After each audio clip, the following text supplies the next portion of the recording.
Hi ಎಲ್ರಿಗೂ ನಮಸ್ಕಾರ. ನಾನು ಸುನಿತಿನ್. ಇದು ನಿಮ್ಮಿಂದ ನಿಮ್ಗಾಗಿ ನಿಮ್ಗೋಸ್ಕರ ಅಂತ YouTube channel factual education in Kannada. ಇವತ್ತು ಈ ವಿಡಿಯೋದಲ್ಲಿ ಎಲೆಕ್ಟ್ರೋ ಮ್ಯಾಗ್ನೆಟಿಕ್ ಇಂಡಕ್ಷನ್ ಅಂದ್ರೆ ಏನು, ಅಂದ್ರೆ EMI ಶಾರ್ಟ್ ಫಾರ್ಮ್ ಅಲ್ಲಿ EMI ಅಂದ್ರೆ ಏನು ಅಂತ ಡೀಟೇಲ್ ಆಗಿ ಡಿಸ್ಕಸ್ ಮಾಡ್ತಾ ಹೋಗ್ತೀವಿ. ಈ ಎಲೆಕ್ಟ್ರೋ ಮ್ಯಾಗ್ನೆಟಿಕ್ ಇಂಡಕ್ಷನ್ ಸ್ವಲ್ಪ ನಾವು ಡೆಫಿನೇಷನ್ ವೈಸ್ ತಿಳ್ಕೊಳ್ಳೋಕೆ ಮುಂಚೆ ಕಾನ್ಸೆಪ್ಚುಯಲ್ ಆಗಿ ನೋಡೋಣ. ನಾವು ಈ ಒಂದು ಲೆಸನ್ ಬಿಗಿನಿಂಗ್ ಅಲ್ಲಿ ಬೈ ಯೂಸಿಂಗ್ ಎಲೆಕ್ಟ್ರಿಸಿಟಿ ಮ್ಯಾಗ್ನೆಟಿಸಮ್ ನ ಕ್ರಿಯೇಟ್ ಮಾಡಬಹುದು ಅಂತ ಹೇಳಿದ್ವಿ. ಅಂದ್ರೆ ಒಂದು ಕಂಡಕ್ಟರ್ ಅಲ್ಲಿ ಕರೆಂಟ್ ಫ್ಲೋ ಆಗ್ತಿದೆ ಅಂದಾಗ ಆ conductor across magnetic field create ಆಗಿದೆ ಅಂತ ಹೇಳ್ತೀವಿ. ಅಂದ್ರೆ ಎಲೆಕ್ಟ್ರಿಸಿಟಿಯಿಂದ ಮ್ಯಾಗ್ನೆಟಿಸಮ್ ನ ಕ್ರಿಯೇಟ್ ಮಾಡಿದ್ವಿ. ಈಗ ನಾನೇನ್ ಹೇಳಿ ಕೇಳ್ತಿದ್ದೀನಿ ಅಂದ್ರೆ ಎಲೆಕ್ಟ್ರಿಸಿಟಿಯಿಂದ ಮ್ಯಾಗ್ನೆಟಿಸಮ್ ಕ್ರಿಯೇಟ್ ಮಾಡಿದ್ವಿ, ಆದರೆ ಮ್ಯಾಗ್ನೆಟಿಸಮ್ ಇಂದ ಎಲೆಕ್ಟ್ರಿಸಿಟಿನ ಕ್ರಿಯೇಟ್ ಮಾಡಕ್ಕಾಗುತ್ತಾ ಅಂತ. ಎಲೆಕ್ಟ್ರಿಸಿಟಿಯಿಂದ ಮ್ಯಾಗ್ನೆಟಿಸಮ್ ಕ್ರಿಯೇಟ್ ಮಾಡೋದ್ರ ಬಗ್ಗೆ ಅಲ್ಲೇ ಡಿಸ್ಕಸ್ ಮಾಡಿದ್ವಿ. ಆದ್ರೆ ಇವಾಗ ಹೇಳ್ತಿರೋದು ಆ ಮ್ಯಾಗ್ನೆಟಿಸಮ್ ಇಂದ ಅಂದ್ರೆ ಮ್ಯಾಗ್ನೆಟಿಕ್ ಫೀಲ್ಡ್ ಇಂದ ಎಲೆಕ್ಟ್ರಿಸಿಟಿನ ಒಂದು ಕಂಡಕ್ಟರ್ ಅಲ್ಲಿ ಕ್ರಿಯೇಟ್ ಮಾಡೋದಕ್ಕಾಗುತ್ತಾ ಅಂತ. ಪಾಸಿಬಲ್ ಇದೆಯಾ? Yes, it is possible. ಅಂದ್ರೆ ನಾವು ಎಲೆಕ್ಟ್ರಿಸಿಟಿಯಿಂದ ಮ್ಯಾಗ್ನೆಟಿಸಮ್ ಕೂಡ ಕ್ರಿಯೇಟ್ ಮಾಡಬಹುದು, ಮ್ಯಾಗ್ನೆಟಿಸಮ್ ಇಂದ ಎಲೆಕ್ಟ್ರಿಸಿಟಿನೂ ಕೂಡ ಕ್ರಿಯೇಟ್ ಮಾಡಬಹುದು. ಈ ಎಲೆಕ್ಟ್ರೋಮ್ಯಾಗ್ನೆಟಿಕ್ ಇಂಡಕ್ಷನ್ ಅಲ್ಲಿ ಅಂದ್ರೆ ಈ ಒಂದು ಕಾನ್ಸೆಪ್ಟ್ ಅಲ್ಲಿ ನಾವು ಈ ಮ್ಯಾಗ್ನೆಟಿಸಮ್ ಇಂದ ಅಥವಾ ಮ್ಯಾಗ್ನೆಟಿಕ್ ಫೀಲ್ಡ್ ಇಂದ ಎಲೆಕ್ಟ್ರಿಸಿಟಿನ ಯಾವ ರೀತಿ ಕ್ರಿಯೇಟ್ ಮಾಡ್ತೀವಿ ಅನ್ನೋದ್ರ ಬಗ್ಗೆ ಡೀಟೇಲ್ ಆಗಿ ಡಿಸ್ಕಸ್ ಮಾಡ್ತೀವಿ. ಓಕೆ, ಆಕ್ಚುಲ್ ಆಗಿ ಎಲೆಕ್ಟ್ರಿಸಿಟಿ ಅಂದ್ರೆ ಏನು? Flow of electric charges. Conductor ತಗೊಂಡ್ರೆ ಫ್ಲೋ ಆಫ್ ಎಲೆಕ್ಟ್ರಾನ್ಸ್. ಓಕೆ, ಒಂದು ಕಂಡಕ್ಟರ್ ತಗೊಂಡಿದ್ದೀನಿ, ಆ ಕಂಡಕ್ಟರ್ ಎಲೆಕ್ಟ್ರಾನ್ಸ್ ಗಳು ತನ್ನಷ್ಟಕ್ಕೆ ತಾನೇ ಫ್ಲೋ ಆಗುತ್ತಾ? ಇಲ್ಲ ಅಲ್ವಾ? ಆ ಎಲೆಕ್ಟ್ರಾನ್ಸ್ ಗಳ ಮೇಲೆ ಫೋರ್ಸ್ ಅಪ್ಲೈ ಆಗಬೇಕು. ಯಾವಾಗ ಎಲೆಕ್ಟ್ರಾನ್ಸ್ ಗಳ ಮೇಲೆ ಫೋರ್ಸ್ ಅಪ್ಲೈ ಆಗುತ್ತೋ ಆವಾಗ ಮಾತ್ರ ಆ ಎಲೆಕ್ಟ್ರಾನ್ಸ್ ಗಳು ಮೂವ್ ಆಗುತ್ತೆ. ಆ ಫೋರ್ಸ್ ಅಪ್ಲೈ ಮಾಡೋದು ಹೇಗೆ ಮಾಡ್ತೀವಿ? ಕಂಡಕ್ಟರ್ ಅಕ್ರಾಸ್ ಪೊಟೆನ್ಶಿಯಲ್ ಡಿಫರೆನ್ಸ್ ಅನ್ನೋದನ್ನ ಕ್ರಿಯೇಟ್ ಮಾಡ್ತೀವಿ.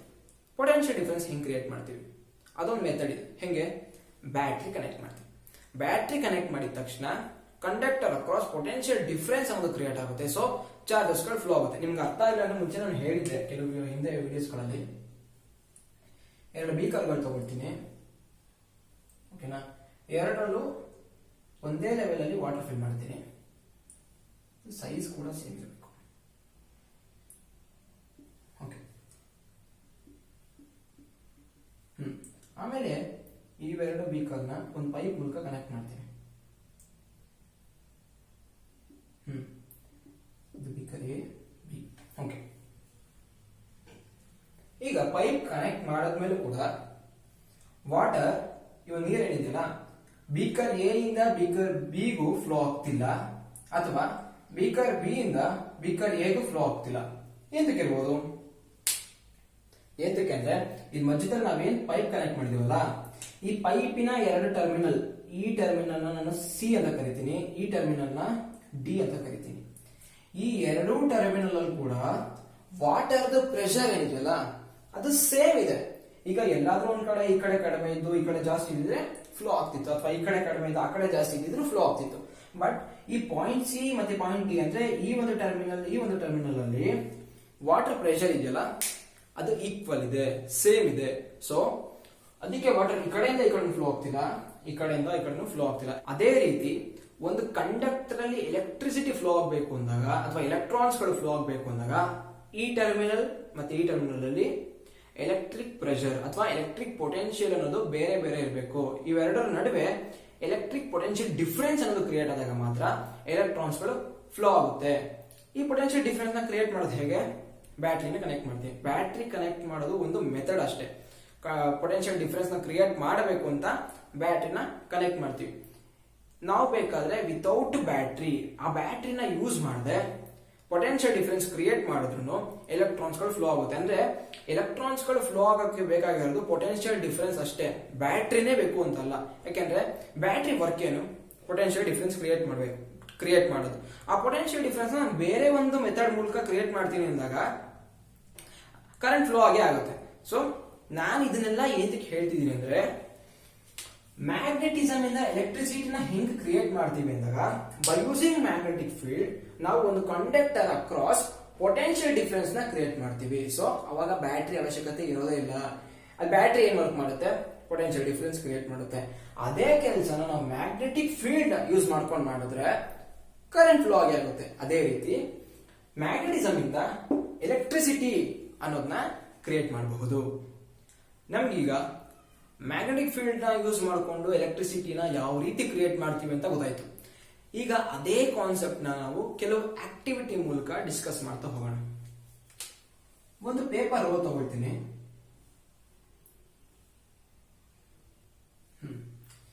ಈ ಪೇಪರ್ ರೋಲ್ ಮೇಲೆ ಒಂದು ವೈರ್ನ ವೈಂಡ್ ಮಾಡ್ತೀನಿ.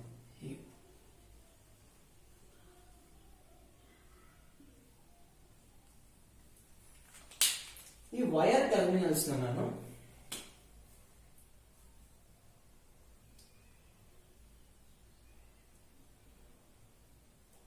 ಗ್ಯಾಲ್ವೆನೋಮೀಟರ್ಗೆ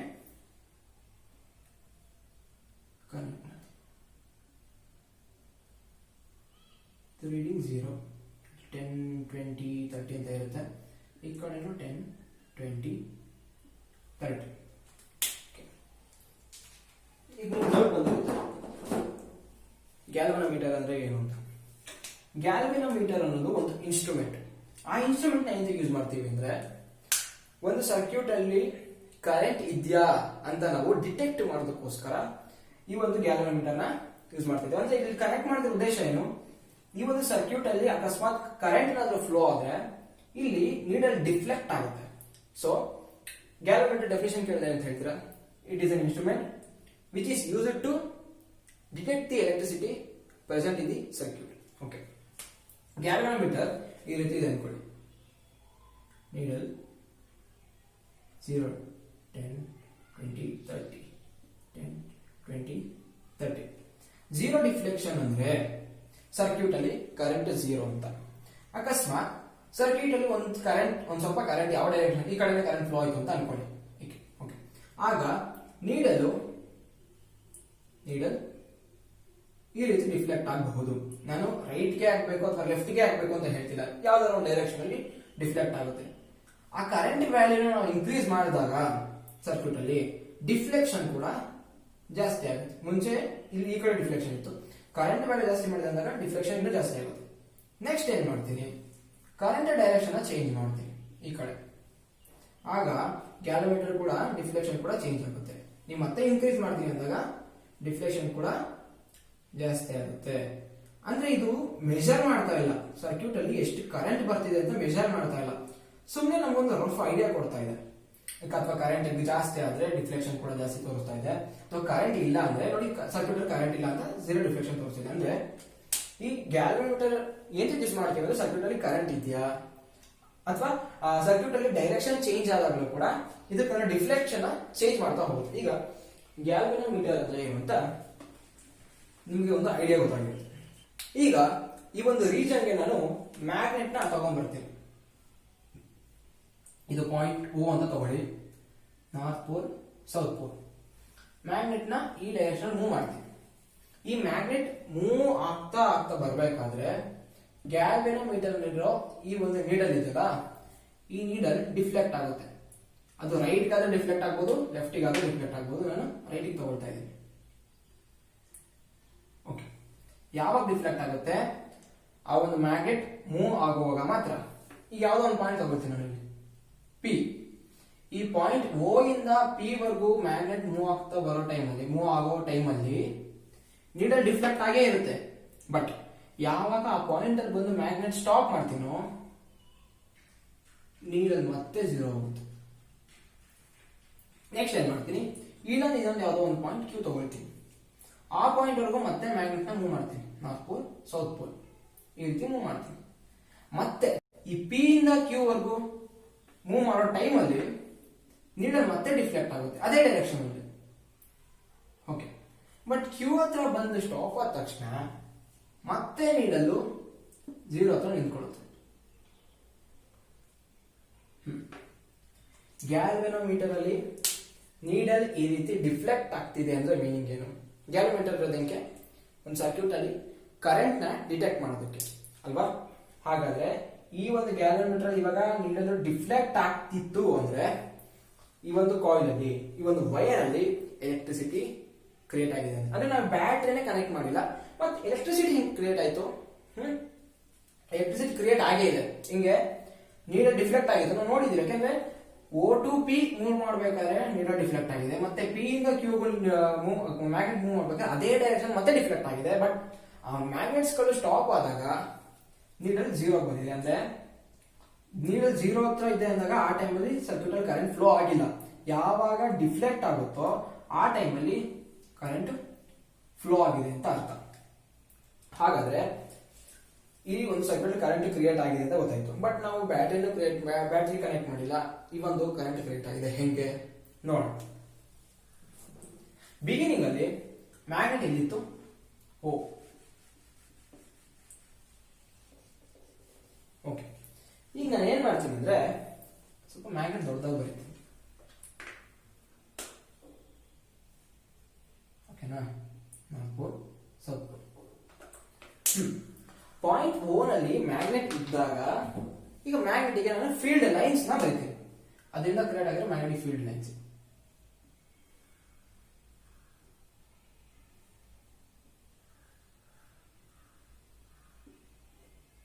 ರೀತಿ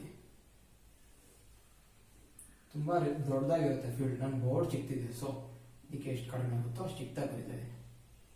ಈ ರೀತಿ ಆ ಕಡೆ ಹೋಗುತ್ತೆ. ಓಕೆನಾ? ಇದೊಂದು ಮ್ಯಾಗ್ನೆಟಿಕ್ ಫೀಲ್ಡ್, ಒಂದು ಮ್ಯಾಗ್ನೆಟ್ ಇಂದ ಕ್ರಿಯೇಟ್ ಆಗಿರೋದು. ಅದು ಪಾಯಿಂಟ್ O ನಲ್ಲಿ ಇದ್ದಾಗ, ಈಗ ಆ ಮ್ಯಾಗ್ನೆಟ್ ಪಾಯಿಂಟ್ O ನಲ್ಲಿ ಇದೆ, ಆಗ ಮ್ಯಾಗ್ನೆಟಿಕ್ ಫೀಲ್ಡ್ ಲೈನ್ಸ್ ಗಳು ಈ ಒಂದು ಕಾಯಿಲ್ ಒಳಗಡೆ ಎಷ್ಟು ಮೂವ್ ಆಗ್ತಿದೆ? ಏನೋ 1 2 3 ಒಂದು 3 ಲೈನ್ಸ್ ಮೂವ್ ಆಗ್ತಿದೆ ಅಂತ ಹೇಳ್ತೀನಿ. ಓಕೆ. ಅದೇ ಮ್ಯಾಗ್ನೆಟ್ ನಾನು ಪಾಯಿಂಟ್ O ಇಂದ ಪಾಯಿಂಟ್ P ಅಂತ ಹೇಳಿದೆ. ಪಾಯಿಂಟ್ P ಅಂತ ಹೇಳಿದೆ. ಆಗ ಏನಾಗುತ್ತೆ, ಇದೇ ಮ್ಯಾಗ್ನೆಟ್ ನಾನು ಇಲ್ಲಿ ಶಿಫ್ಟ್ ಮಾಡಿರ್ತೀನಿ. ಕರೆಕ್ಟಾ? ಮತ್ತೆ ನಾನು ಅಳಿಸಿ ಬರೆಯಕ್ ಹೋಗಲ್ಲ, ಸುಮ್ಮನೆ ಡಾಟೆಡ್ ಲೈಟ್ ಅಂತ ಬರ್ತೀನಿ. ಇದೇ ಮ್ಯಾಗ್ನೆಟ್ ಇಲ್ಲಿ ಶಿಫ್ಟ್ ಆಗುತ್ತೆ. ಈ ಪಾಯಿಂಟ್ O ಇಂದ ಪಾಯಿಂಟ್ P ಗೆ ಶಿಫ್ಟ್ ಆಗಿದ ತಕ್ಷಣ ಆ ಮ್ಯಾಗ್ನೆಟ್ ಅಲ್ಲಿ ಮ್ಯಾಗ್ನೆಟಿಕ್ ಫೀಲ್ಡ್ ಏನು ಚೇಂಜ್ ಆಗಲ್ಲ. ಸೊ ಈ ಮ್ಯಾಗ್ನೆಟಿಕ್ ಫೀಲ್ಡ್ ಲೈನ್ಸ್ ಹಾಗೆ ಇರುತ್ತೆ. ಆದರೆ ಈ ಒಂದು ಮ್ಯಾಗ್ನೆಟ್ ಇಂದ ಬರೋ ಮ್ಯಾಗ್ನೆಟಿಕ್ ಫೀಲ್ಡ್ ಲೈನ್ಸ್ ಬಿಗಿನಿಂಗ್ ಅಲ್ಲಿ ಈ ಒಂದು ಕಾಯಿಲ್ ಒಳಗಡೆ ಬರೀ 3 ಫೀಲ್ಡ್ ಲೈನ್ಸ್ ಗಳು ಎಂಟ್ರಿ ಆಗ್ತಿತ್ತು. ಫೀಲ್ಡ್ ಲೈನ್ಸ್ ಅಂದ್ರೇನು? ಫೀಲ್ಡ್ ಲೈನ್ಸ್ ಅಲ್ಲ ಇಮ್ಯಾಜಿನರಿ, ಅದು ರಿಯಲ್ ಆಗಿ ಫೀಲ್ಡ್ ಲೈನ್ಸ್ ಅನ್ನೋದಿಲ್ಲ. ಬಟ್ ನಾವು ಎಂತಕ್ಕೆ ಯೂಸ್ ಮಾಡ್ತೀವಿ? ಈಗ ಫೀಲ್ಡ್ ಲೈನ್ಸ್ ಗಳು ಹತ್ತತ್ರ ಇದೆ ಅಂದ್ರೆ ಅದು ಸ್ಟ್ರಾಂಗ್ ಮ್ಯಾಗ್ನೆಟಿಕ್ ಫೀಲ್ಡ್ ಇದೆ ಅಂತ, ಅಲ್ಲಿ ಮ್ಯಾಗ್ನೆಟಿಕ್ ಫೀಲ್ಡ್ ಜಾಸ್ತಿ ಇದೆ ಅಂತ ಅರ್ಥ. ಅದೇ ಫೀಲ್ಡ್ ಲೈನ್ಸ್ ಈ ರೀತಿ ದೂರ ಇದೆ ಅಂದ್ರೆ ಈ ರೀಸನ್ ಅಲ್ಲಿ ಮ್ಯಾಗ್ನೆಟಿಕ್ ಫೀಲ್ಡ್ ಕಡಿಮೆ ಇದೆ ಅಂತ ಅರ್ಥ. ಅಂದ್ರೆ ನಾವು by using magnetic field line ನ ಯೂಸ್ ಮಾಡಿಕೊಂಡು ಮ್ಯಾಗ್ನೆಟಿಕ್ ಫೀಲ್ಡ್ ಹೇಗಿದೆ ಅಂತ ಅನಲೈಸ್ ಮಾಡ್ತೀವಿ. ಈಗ ಹೀಗೆ ಮಾಡಿ ಬರ್ತೀವಿ. ಇದೇ ಮ್ಯಾಗ್ನೆಟಿಕ್ ಫೀಲ್ಡ್ ಅಂದ್ರೆ ಈ ರೀಜನ್ ಮ್ಯಾಗ್ನೆಟಿಕ್ ಫೀಲ್ಡ್ ಸ್ಟ್ರಾಂಗ್ ಇದೆ, ಈ ರೀಜನ್ ಅಲ್ಲಿ ಮ್ಯಾಗ್ನೆಟಿಕ್ ಫೀಲ್ಡ್ ವೀಕ್ ಇದೆ. ಅಂದ್ರೆ ಒಂದೇ ಸರ್ಕಲ್ ಅಷ್ಟೇ ಸೈಜ್ ತಗೊಳ್ತೀನಿ ನೋಡಿ. ಇದೇ ರಿಂಗ್ ನ ಇಲ್ಲಿ ಜಸ್ಟ್ ಮೂವ್ ಮಾಡ್ತೀನಿ. ಇಲ್ಲಿ ಬರೀ 3 ಫೀಲ್ಡ್ ಲೈನ್ಸ್ ಎಂಟ್ರಿ ಆಗಿದೆ ಸರ್ಕಲ್ ಅಲ್ಲಿ. ಬಟ್ ಇಲ್ಲಿ ನೋಡಿ 5 ಫೀಲ್ಡ್ ಲೈನ್ಸ್. ಅಂದ್ರೆ ಫೀಲ್ಡ್ ಲೈನ್ಸ್ ಜಾಸ್ತಿ ಇದ್ದಷ್ಟು ಆ ರೀಜನ್ ಅಲ್ಲಿ ಮ್ಯಾಗ್ನೆಟಿಕ್ ಫೀಲ್ಡ್ ಜಾಸ್ತಿ ಇದೆ ಅಂತ ಅರ್ಥ. ಈ ಕಾನ್ಸೆಪ್ಟ್ ಅರ್ಥ ಆಗಿದೆ ಅಂತ ಅನ್ಕೊಂಡಿದ್ದೀನಿ. ಓಕೆ. ಈ ಮ್ಯಾಗ್ನೆಟ್ ಪಾಯಿಂಟ್ O ನಲ್ಲಿ ಇದ್ದಾಗ ಫೀಲ್ಡ್ ಲೈನ್ಸ್ ಗಳು ಈ ಒಂದು ಕಾಯಿಲ್ ಒಳಗಡೆ ಎಂಟ್ರಿ ಆಗ್ತಿದ್ದು ಕಡಿಮೆ ಇದೆ. ಅಂದ್ರೆ ಪಾಯಿಂಟ್ O ನಲ್ಲಿ ಇದ್ದಾಗ ಈ ಒಂದು ಮ್ಯಾಗ್ನೆಟಿನ ಮ್ಯಾಗ್ನೆಟಿಕ್ ಫೀಲ್ಡ್ ಸ್ವಲ್ಪ ಕಡಿಮೆ. ಬಟ್ ಅದೇ ಮ್ಯಾಗ್ನೆಟ್ ನಾನು ಪಾಯಿಂಟ್ P ಗೆ ಶಿಫ್ಟ್ ಮಾಡಬೇಕಾದ್ರೆ ಮ್ಯಾಗ್ನೆಟಿಕ್ ಫೀಲ್ಡ್ ಇಲ್ಲಿ ಇನ್ಕ್ರೀಸ್ ಆಗ್ತಾ ಹೋಗ್ತಿದೆ. ಏನಕ್ಕೆ? ಫೀಲ್ಡ್ ಲೈನ್ಸ್ ಗಳು ಜಾಸ್ತಿ ಎಂಟ್ರಿ ಆಗ್ತಿದೆ. ನೋಡಿ, ಇಮ್ಯಾಜಿನ್ ಮಾಡ್ಕೊಳ್ಳಿ. ಈ ಮ್ಯಾಗ್ನೆಟ್ ಶಿಫ್ಟ್ ಮಾಡ್ತಾ ಇದೀನಿ ಅಂದ್ರೆ ಈ ಫೀಲ್ಡ್ ಲೈನ್ಸ್ ಗಳು ಈ ಕಡೆ ಎಂಟ್ರಿ ಆಗ್ತಿದೆ ಅಂತ. ಈ ದೂರ ಇರೋ ಫೀಲ್ಡ್ ಲೈನ್ಸ್ ಗಳು ಮುಂಚೆ ಏನೋ 1 2 3 ಫೀಲ್ಡ್ ಲೈನ್ಸ್ ಎಂಟ್ರಿ ಆಗ್ತಿರ್ಬೋದು. ಬಟ್ ಅದೇ ಮ್ಯಾಗ್ನೆಟ್ ನಲ್ಲಿ ಹತ್ರ ತಗೊಂಡ್ ಬರ್ತಾ ನಂಬರ್ ಆಫ್ ಫೀಲ್ಡ್ ಲೈನ್ಸ್ ಇದ್ರೊಳಗಡೆ ಎಂಟ್ರಿ ಆಗ್ತಿರೋ ಫೀಲ್ಡ್ ಲೈನ್ಸ್ ಜಾಸ್ತಿ ಆಗ್ತಿದೆ. ಆ ಟೈಮ್ ಡ್ಯೂರೇಷನ್ ಇದೆಯಲ್ಲ, ಪಾಯಿಂಟ್ O ಇಂದ ಪಾಯಿಂಟ್ P ಗೆ ತಗೊಂಡ್ಬರ್ಬೇಕಾದ್ರೆ ಆ ಟೈಮ್ ಅಲ್ಲಿ ಈ ಒಂದು ಕಂಡಕ್ಟರ್ ಒಳಗಡೆ ಅಂದ್ರೆ ಈ ಒಂದು ಕಾಯಿಲ್ ಒಳಗಡೆ ಮ್ಯಾಗ್ನೆಟಿಕ್ ಫೀಲ್ಡ್ ಇನ್ಕ್ರೀಸ್ ಆಗ್ತಾ ಇದೆ. ಸೊ ಮ್ಯಾಗ್ನೆಟಿಕ್ ಫೀಲ್ಡ್ ಇನ್ಕ್ರೀಸ್ ಆಗ್ತಿರೋದ್ರಿಂದ ಈ ಒಂದು ರೀಸನ್ ಅಲ್ಲಿ ಮ್ಯಾಗ್ನೆಟಿಕ್ ಫೀಲ್ಡ್ ಇನ್ಕ್ರೀಸ್ ಆದ್ರೂ ಆಗ್ಬೋದು, ಡಿಕ್ರೀಸ್ ಆದ್ರೂ ಆಗ್ಬೋದು. ಡಿಕ್ರೀಸ್ ಹೆಂಗಾಗುತ್ತೆ ಅಂತ ಹೇಳ್ತೀನಿ. ಒಂದು ನಿಮಿಷ, ಇನ್ಕ್ರೀಸ್ ಆಗಿರೋದ್ರ ಬಗ್ಗೆ ಮಾತಾಡೋಣ. ಈ ಒಂದು ರೀಜನ್ ಅಲ್ಲಿ ಈಗ ಒಂದು ಕಾಯಿಲ್ ಒಳಗಡೆ ಮ್ಯಾಗ್ನೆಟಿಕ್ ಫೀಲ್ಡ್ ಲೈನ್ಸ್ ಗಳು ಜಾಸ್ತಿ ಎಂಟ್ರಿ ಆಗ್ತಿದೆ ಅಂದ್ರೆ ಪಾಯಿಂಟ್ ಓ ಇಂದ ಪಾಯಿಂಟ್ ಪಿ ಗೆ ಈ ಮ್ಯಾಗ್ನೆಟ್ ನಾವು ತಗೊಂಡ್ ಬರ್ಬೇಕಾದ್ರೆ ಈ ಒಂದು ರೀಜನ್ ಅಲ್ಲಿ ಮ್ಯಾಗ್ನೆಟಿಕ್ ಫೀಲ್ಡ್ ಇನ್ಕ್ರೀಸ್ ಆಗ್ತಿದೆ, ಅಂದ್ರೆ ಮ್ಯಾಗ್ನೆಟಿಕ್ ಫೀಲ್ಡ್ ಚೇಂಜ್ ಆಗ್ತಿದೆ. ಮುಂಚೆ ಕಡಿಮೆ ಇತ್ತು, ಹತ್ರ ಬರ್ತಾ ಬರ್ತಾ ಮ್ಯಾಗ್ನೆಟಿಕ್ ಫೀಲ್ಡ್ ಜಾಸ್ತಿ ಆಯ್ತು, ಅಂದ್ರೆ ಮ್ಯಾಗ್ನೆಟಿಕ್ ಫೀಲ್ಡ್ ಚೇಂಜ್ ಆಗ್ತಿದೆ. ಚೇಂಜ್ ಅಂದ್ರೆ ಹೇಗೆ, ಇಲ್ಲಿ ಇನ್ಕ್ರೀಸ್ ಆಗ್ತಿದೆ. ಸೊ ಆ ಮ್ಯಾಗ್ನೆಟಿಕ್ ಫೀಲ್ಡ್ ಇನ್ಕ್ರೀಸ್ ಆಗ್ತಿರೋದ್ರಿಂದ ಇಲ್ಲಿ ನೀಡಲ್ ಡಿಫ್ಲೆಕ್ಟ್ ಆಗ್ತಿದೆ. ನೀಡಲ್ ನಿಂದ ಡಿಫ್ಲೆಕ್ಟ್ ಆಗ್ತಿದೆ, ಕರೆಂಟ್ ಕ್ರಿಯೇಟ್ ಆಗಿದೆ. ಅಂದ್ರೆ ಮ್ಯಾಗ್ನೆಟಿಕ್ ಫೀಲ್ಡ್ ನ ಚೇಂಜ್ ಮಾಡ್ತಿದ್ವಿ, ಸೊ ಈ ಸರ್ಕ್ಯೂಟ್ ಅಲ್ಲಿ ಕರೆಂಟ್ ಕ್ರಿಯೇಟ್ ಆಯ್ತು. ಪೀಕ್ ತಗೊಂಡ್ ನೆಕ್ಸ್ಟ್ ಪಾಯಿಂಟ್ ಕ್ಯೂ ಅಂತ ಹೇಳಿದೆ. ಆ ಕ್ಯೂ ಹತ್ರ ತಗೊಂಡ್ ಬರ್ತಾ ಬರ್ತಾ ಮ್ಯಾಗ್ನೆಟ್ ಇನ್ನೂ ಹತ್ರ ಆಗುತ್ತಾ, ಇನ್ನೂ ಹತ್ರ ಆದಷ್ಟು ಮ್ಯಾಗ್ನೆಟಿಕ್ ಫೀಲ್ಡ್ ಲೈನ್ಸ್ ಇನ್ನೂ ಎಂಟ್ರಿ ಆಗುತ್ತಾ. ಮ್ಯಾಗ್ನೆಟಿಕ್ ಫೀಲ್ಡ್ ಲೈನ್ಸ್ ಈ ಒಂದು ರೀಜನ್ ಅಲ್ಲಿ ಜಾಸ್ತಿ ಆಗ್ತಿದೆ ಅಂದ್ರೆ ಮ್ಯಾಗ್ನೆಟಿಕ್ ಫೀಲ್ಡ್ ಜಾಸ್ತಿ ಆಗ್ತಿದೆ ಅಂತ ಅರ್ಥ. ಸೊ ಪಾಯಿಂಟ್ ಪಿ ಇಂದ ಪಾಯಿಂಟ್ ಕ್ಯೂ ಮೂವ್ ಮಾಡಿದಾಗ್ಲೂ ಕೂಡ ಏನಾಗುತ್ತೆ, ಮ್ಯಾಗ್ನೆಟಿಕ್ ಫೀಲ್ಡ್ ಮತ್ತೆ ಜಾಸ್ತಿ ಆಗುತ್ತೆ, ಆಗ ಮತ್ತೆ ಡಿಫ್ಲೆಕ್ಟ್ ಆಗುತ್ತೆ. ಬಟ್ ನಾನು ಏನ್ ಹೇಳ್ತೀನಿ ಅಂದ್ರೆ ಮ್ಯಾಗ್ನೆಟಿಕ್ ಫೀಲ್ಡ್ ಕಾನ್ಸ್ಟೆಂಟ್ ಆಗಿತ್ತು ಅಂದಾಗ ಕರೆಂಟ್ ಪ್ರೊಡ್ಯೂಸ್ ಆಗಲ್ಲ. ಬಟ್ ಪಿ ಇಂದ ಕ್ಯೂಬ್ ತರೋ ಟೈಮ್ ಅಲ್ಲಿ ಮ್ಯಾಗ್ನೆಟ್ ನ ಈ ರೀತಿ ತಗೊಂಡ್ ಬರ್ತಾ ಇದೀವಿ ಅಂದಾಗ ಫೀಲ್ಡ್ ಲೈನ್ಸ್ ಜಾಸ್ತಿ ಆಗ್ತಿದೆ. ಮ್ಯಾಗ್ನೆಟಿಕ್ ಫೀಲ್ಡ್ ಇನ್ಕ್ರೀಸ್ ಆಗ್ತಿರೋ ಟೈಮ್ ಇನ್ಕ್ರೀಸ್ ಆಗಿ ಸ್ಟಾಪ್ ಆದ್ರೆ ಇಲ್ಲ, ಆ ಇನ್ಕ್ರೀಸ್ ಆಗೋ ಟೈಮ್ ಗ್ಯಾಪ್ ಅಲ್ಲಿ ಕರೆಂಟ್ ಪ್ರೊಡ್ಯೂಸ್ ಆಗುತ್ತೆ. ಅದಕ್ಕೆ ಓ ಇಂದ ಪೀಕ್ ತರೋ ಗ್ಯಾಪ್ ಅಲ್ಲಿ, ಅಂದ್ರೆ ಈಗ ಮ್ಯಾಗ್ನೆಟ್ ನ ಹತ್ರ ತಗೊಂಬಂದಷ್ಟು ಇಲ್ಲಿ ಫೀಲ್ಡ್ ಇನ್ಕ್ರೀಸ್ ಆಗ್ತಾನೆ ಇರುತ್ತೆ, ಸೊ ಕರೆಂಟ್ ಪ್ರೊಡ್ಯೂಸ್ ಆಗುತ್ತೆ. ಬಟ್ ಪಿ ಅಂತ ತಂದಾಗ ಒಂದ್ ಯಾವ್ದೋ ಮ್ಯಾಗ್ನೆಟಿಕ್ ಒಂದು ಜಾಸ್ತಿ ಇರುತ್ತೆ, ಬಟ್ ಅದು ಚೇಂಜ್ ಆಗ್ತಿರಲ್ವಲ್ಲ, ಒಂದು ಪರ್ಟಿಕ್ಯುಲರ್ ಮ್ಯಾಗ್ನೆಟಿಕ್ ಫೀಲ್ಡ್ ಕ್ರಿಯೇಟ್ ಆಗಿ ಸುಮ್ಮನೆ ಇರುತ್ತೆ, ಸೊ ಕರೆಂಟ್ ಪ್ರೊಡ್ಯೂಸ್ ಆಗಲ್ಲ. ಬಟ್ ಮತ್ತೆ ಅದೇ ಪಿ ಇಂದ ಕ್ಯೂಬ್ ಮೂವ್ ಮಾಡ್ತೀನಿ ಅಂದಾಗ ಮತ್ತೆ ಫೀಲ್ಡ್ ಲೈನ್ಸ್ ಜಾಸ್ತಿ ಆಗುತ್ತೆ. ಅಟ್ ಟೈಮ್ ಡ್ಯೂರೇಷನ್ ಅಲ್ಲಿ ಪಿ ಇಂದ ಕ್ಯೂಬ್ ಬರೋ ಟೈಮ್ ಅಲ್ಲಿ ಮತ್ತೆ ಮ್ಯಾಗ್ನೆಟಿಕ್ ಫೀಲ್ಡ್ ಜಾಸ್ತಿ ಆಗ್ತಾ ಹೋಗುತ್ತೆ, ಅದಕ್ಕೆ ಕರೆಂಟ್ ಪ್ರೊಡ್ಯೂಸ್ ಆಗುತ್ತೆ. ಸೊ ಬರೀ ಮ್ಯಾಗ್ನೆಟಿಕ್ ಫೀಲ್ಡ್ ಇನ್ಕ್ರೀಸ್ ಆಗಬೇಕು ಅಂತಲ್ಲ, ಇವನ್ ಡಿಕ್ರೀಸ್ ಆಗ ನಾನೇನ್ ಹೇಳಿದೆ, ಮ್ಯಾಗ್ನೆಟಿಕ್ ಫೀಲ್ಡ್ ಅನ್ನ ಚೇಂಜ್ ಮಾಡಿದ್ರೆ ಸಾಕು. ಚೇಂಜ್ ಮಾಡೋದು ಹೆಂಗೆ, ಇನ್ಕ್ರೀಸ್ ಮಾಡ್ತೀವಿ ಇಲ್ಲ ಡಿಕ್ರೀಸ್ ಮಾಡ್ತೀವಿ. ಇಲ್ಲಿ ಏನಾಗಿದೆ, ಈ ಒಂದು ಕೇಸಲ್ಲಿ ಇನ್ಕ್ರೀಸ್ ಆಗಿದೆ. ಏತಕ್ಕೆ, ಪಾಯಿಂಟ್ ಓ ಇಂದ ಪಾಯಿಂಟ್ ಪಿ ಗೆ ತಗೊಂಡ್ಬಂದಿದ್ದೀವಿ, ಸೊ ಇನ್ಕ್ರೀಸ್ ಆಗಿದೆ. ನೆಕ್ಸ್ಟ್ ಏನ್ ಮಾಡ್ತೀನಿ, ಇದನ್ನೇ ಉಲ್ಟಾ ಮಾಡ್ತೀನಿ. ಹೇಗೆ, ಮುಂಚೆ ಮ್ಯಾಗ್ನೆಟ್ ನ ಬೇರೆ ಮಾಡ್ಕೊಳ್ಳೋದು, ಇದು ಒನ್ ಅಂತ ಸಿಚುವೇಶನ್ ಒನ್ ಅಂತ ತಗೊಂಡೆ. ಮುಂಚೆ ಏನ್ ಮಾಡ್ತೀನಿ, ಈಗ ಇನ್ಕ್ರೀಸ್ ಆಗೋದು ಗೊತ್ತಾಯ್ತು, ಡಿಕ್ರೀಸ್ ಮಾಡೋದು ಹೆಂಗೆ ಅಂತ. ಇದು second situation.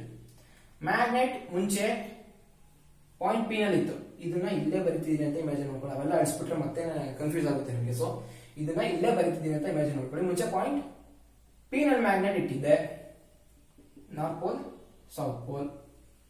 Okay, field lines ಗಳು ಜಾಸ್ತಿ ಇತ್ತು ಇದ್ರ ಹತ್ರ, ಪಾಯಿಂಟ್ ಪಿ ಹತ್ರ ಇತ್ತು ಅಂದಾಗ ಮ್ಯಾಗ್ನೆಟಿಕ್ ಫೀಲ್ಡ್ ಲೈನ್ಸ್ ಜಾಸ್ತಿ ಎಂಟ್ರಿ ಆಗ್ತಿರುತ್ತೆ, ಸೊ ಮ್ಯಾಗ್ನೆಟಿಕ್ ಫೀಲ್ಡ್ ಜಾಸ್ತಿ ಇರುತ್ತೆ. ನಾನು ಮುಂಚೆ ಈ ಡೈರೆಕ್ಷನ್ ಮೂವ್ ಮಾಡಿದ್ದೆ ಮ್ಯಾಗ್ನೆಟ್ ನ, ಇವಾಗ ಆಪೋಸಿಟ್ ಡೈರೆಕ್ಷನ್ ಮೂವ್ ಮಾಡ್ತೀನಿ, ಅಪೋಸಿಟ್ ಡೈರೆಕ್ಷನ್. ಅದೇ ಮ್ಯಾಗ್ನೆಟ್ ಈಗ ಇಲ್ಲಿದೆ, ಇದನ್ನ ಸುಮ್ಮನೆ ಇಲ್ಲಿ ಶಿಫ್ಟ್ ಮಾಡ್ಕೊಳ್ಬೇಕು ನೀವು ಅಷ್ಟೇ. ನಾರ್ತ್ ಪೋಲ್ ಸೌತ್ ಪೋಲ್, ಇದು ಪಾಯಿಂಟ್ ಸೇಮ್ ಓ. ಮುಂಚೆ ಇಲ್ಲಿದ್ದ ಮ್ಯಾಗ್ನೆಟ್ ನ ಇಲ್ಲಿ ತಗೊಂಡ್ಬಂದೆ, ಆದ್ರೆ ಈಗ ಇಲ್ಲಿದ್ದ ಮ್ಯಾಗ್ನೆಟ್ ನ ಇಲ್ಲಿ ತಗೊಂಡ್ ಹೋಗ್ತಿದೆ ಅಂದಾಗ ಇಲ್ಲಿದ್ದಾಗ ಮ್ಯಾಗ್ನೆಟಿಕ್ ಫೀಲ್ಡ್ ಲೈನ್ಸ್ ಜಾಸ್ತಿ ಒಂದು ಕಾಯಿಲ್ ಒಳಗಡೆ ಎಂಟ್ರಿ ಆಗ್ತಿತ್ತು, ಅಂದ್ರೆ ಇಲ್ಲಿ ಮ್ಯಾಗ್ನೆಟಿಕ್ ಫೀಲ್ಡ್ ಜಾಸ್ತಿ ಇತ್ತು. ಪಾಯಿಂಟ್ ಪಿ ಇಂದ ಪಾಯಿಂಟ್ ಓ ಗೆ ತಗೊಂಡೋಗ್ಬೇಕಾದ್ರೆ ಇಲ್ಲಿಗೆ ಹೋದಾಗ ಫೀಲ್ಡ್ ಲೈನ್ಸ್ ಕಡಿಮೆ ಎಂಟ್ರಿ ಆಗುತ್ತೆ. ಅಂದ್ರೆ ಈ ಒಂದು ಡ್ಯೂರೇಷನ್ ಟೈಮ್ ಟಿ ಏನ್ ತಗೊಳ್ತೀವಲ್ಲ, ಪಿ ಇಂದ ಓ ತಗೊಂಡೋಗೋ ಟೈಮ್ ಗ್ಯಾಪ್ ಅಲ್ಲಿ ಈ ರೀಜನ್ ಅಲ್ಲಿ ಮ್ಯಾಗ್ನೆಟಿಕ್ ಫೀಲ್ಡ್ ಕಡಿಮೆ ಆಗ್ತಿದೆ, ಮ್ಯಾಗ್ನೆಟಿಕ್ ಫೀಲ್ಡ್ ಕಡಿಮೆ ಆಗ್ತಿದೆ. ಆಗ ಮತ್ತೆ ಈ ನೀಡದಲ್ಲಿ ಡಿಫ್ಲೆಕ್ಟ್ ಆಗುತ್ತೆ. ಆದ್ರೆ ಮುಂಚೆ ಈ ಡೈರೆಕ್ಷನ್ ಅಲ್ಲಿ ರೈಟ್ ಸೈಡ್ ಡಿಫ್ಲೆಕ್ಟ್ ಆಗಿತ್ತು, ಆದ್ರೆ ಈಗ ಲೆಫ್ಟ್ ಸೈಡ್ ಗೆ ಡಿಫ್ಲೆಕ್ಟ್ ಆಗುತ್ತೆ ಆ ಟೈಮ್ ಗ್ಯಾಪ್ ಅಲ್ಲಿ ಮಾತ್ರ. ಬಟ್ ಹೋಗಿ ಪಿ ನಲ್ಲಿ ಮತ್ತೆ ಮ್ಯಾಗ್ನೆಟ್ ಸ್ಟಾಪ್ ಮಾಡ್ತೀನಿ, ಮೂವ್ ಮಾಡಲ್ಲ, ಹಾಗೇನಾಗುತ್ತೆ ಮತ್ತೆ ಝೀರೋ ಸ್ಟಾಪ್ ಆಗುತ್ತೆ, ನಿಂತ್ಕೊಳ್ಳುತ್ತೆ. ಅಂದ್ರೆ ಅಲ್ಲಿ ಹೋಗಿ ನಿಂತ್ಕೊಂಡಿದ ತಕ್ಷಣ ಇಲ್ಲಿ ಮತ್ತೆ ಚೇಂಜ್ ಆಗ್ತಿಲ್ಲ, ಒಂದು ಪರ್ಟಿಕ್ಯುಲರ್ ವ್ಯಾಲ್ಯೂ ಬಂದು ನಿಂತ್ಕೊಂಡ್ಬಿಟ್ಟಿದೆ ಮ್ಯಾಗ್ನೆಟಿಕ್ ಫೀಲ್ಡ್. ಈಗ ಈ ಒಂದು ಡಿಸ್ಟೆನ್ಸ್ ಮ್ಯಾಗ್ನೆಟ್ ಇಟ್ಟಿದೀವಿ ಅಂದ್ರೆ ಇದರಿಂದ ಫೀಲ್ಡ್ ಇಲ್ಲಿ ಕಾನ್ಸ್ಟೆಂಟ್ ಇರುತ್ತೆ, time with respect to time change ಆಗ್ತಿರಲ್ಲ. ಬಟ್ ಅದೇ ಮ್ಯಾಗ್ನೆಟ್ ನಾನು ಮೂವ್ ಮಾಡ್ತಿದ್ದೀನಿ ಬೇರೆ ಪಾಯಿಂಟಿಗೆ ಅಂದಾಗ ಫೀಲ್ಡ್ ಲೈನ್ಸ್ ಇಲ್ಲಿ ಕಡಿಮೆ ಆಗ್ತಾ ಹೋಗ್ತಾ ಇರುತ್ತೆ, ಸೊ ಅಲ್ಲಿ ಮ್ಯಾಗ್ನೆಟಿಕ್ ಫೀಲ್ಡ್ ಚೇಂಜ್ ಆಗ್ತಾ ಹೋಗ್ತಾ ಇರುತ್ತೆ.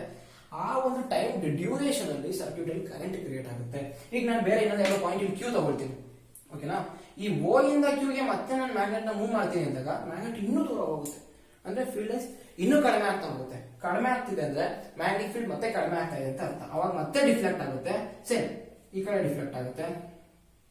ಆ ಪಾಯಿಂಟ್ ಕ್ಯೂ ಹತ್ರ ಹೋಗಿ ನಿಲ್ಸ್ತೀನಿ, ಮ್ಯಾಗ್ನೆಟ್ ನ ಮತ್ತೆ ಮೂವ್ ಮಾಡಲ್ಲ ಅಂದಾಗ ಝೀರೋ. ಈ ಎಕ್ಸ್ಪೆರಿಮೆಂಟ್ ಇಂದ ನಾವೇನ್ ಕನ್ಕ್ಲೂಡ್ ಮಾಡ್ತೀವಿ ಅಂದ್ರೆ ಪಾಯಿಂಟ್ ಪಿ ಇಂದ ಪಾಯಿಂಟ್ ಕ್ಯೂಗೆ ನಾನು ಮ್ಯಾಗ್ನೆಟ್ ನ ಮೂವ್ ಮಾಡೋ ಟೈಮಲ್ಲಿ ಈ ಒಂದು ರೀಜನ್ ಅಲ್ಲಿ ಮ್ಯಾಗ್ನೆಟಿಕ್ ಫೀಲ್ಡ್ ಕಡಿಮೆ ಆಗ್ತಿದೆ.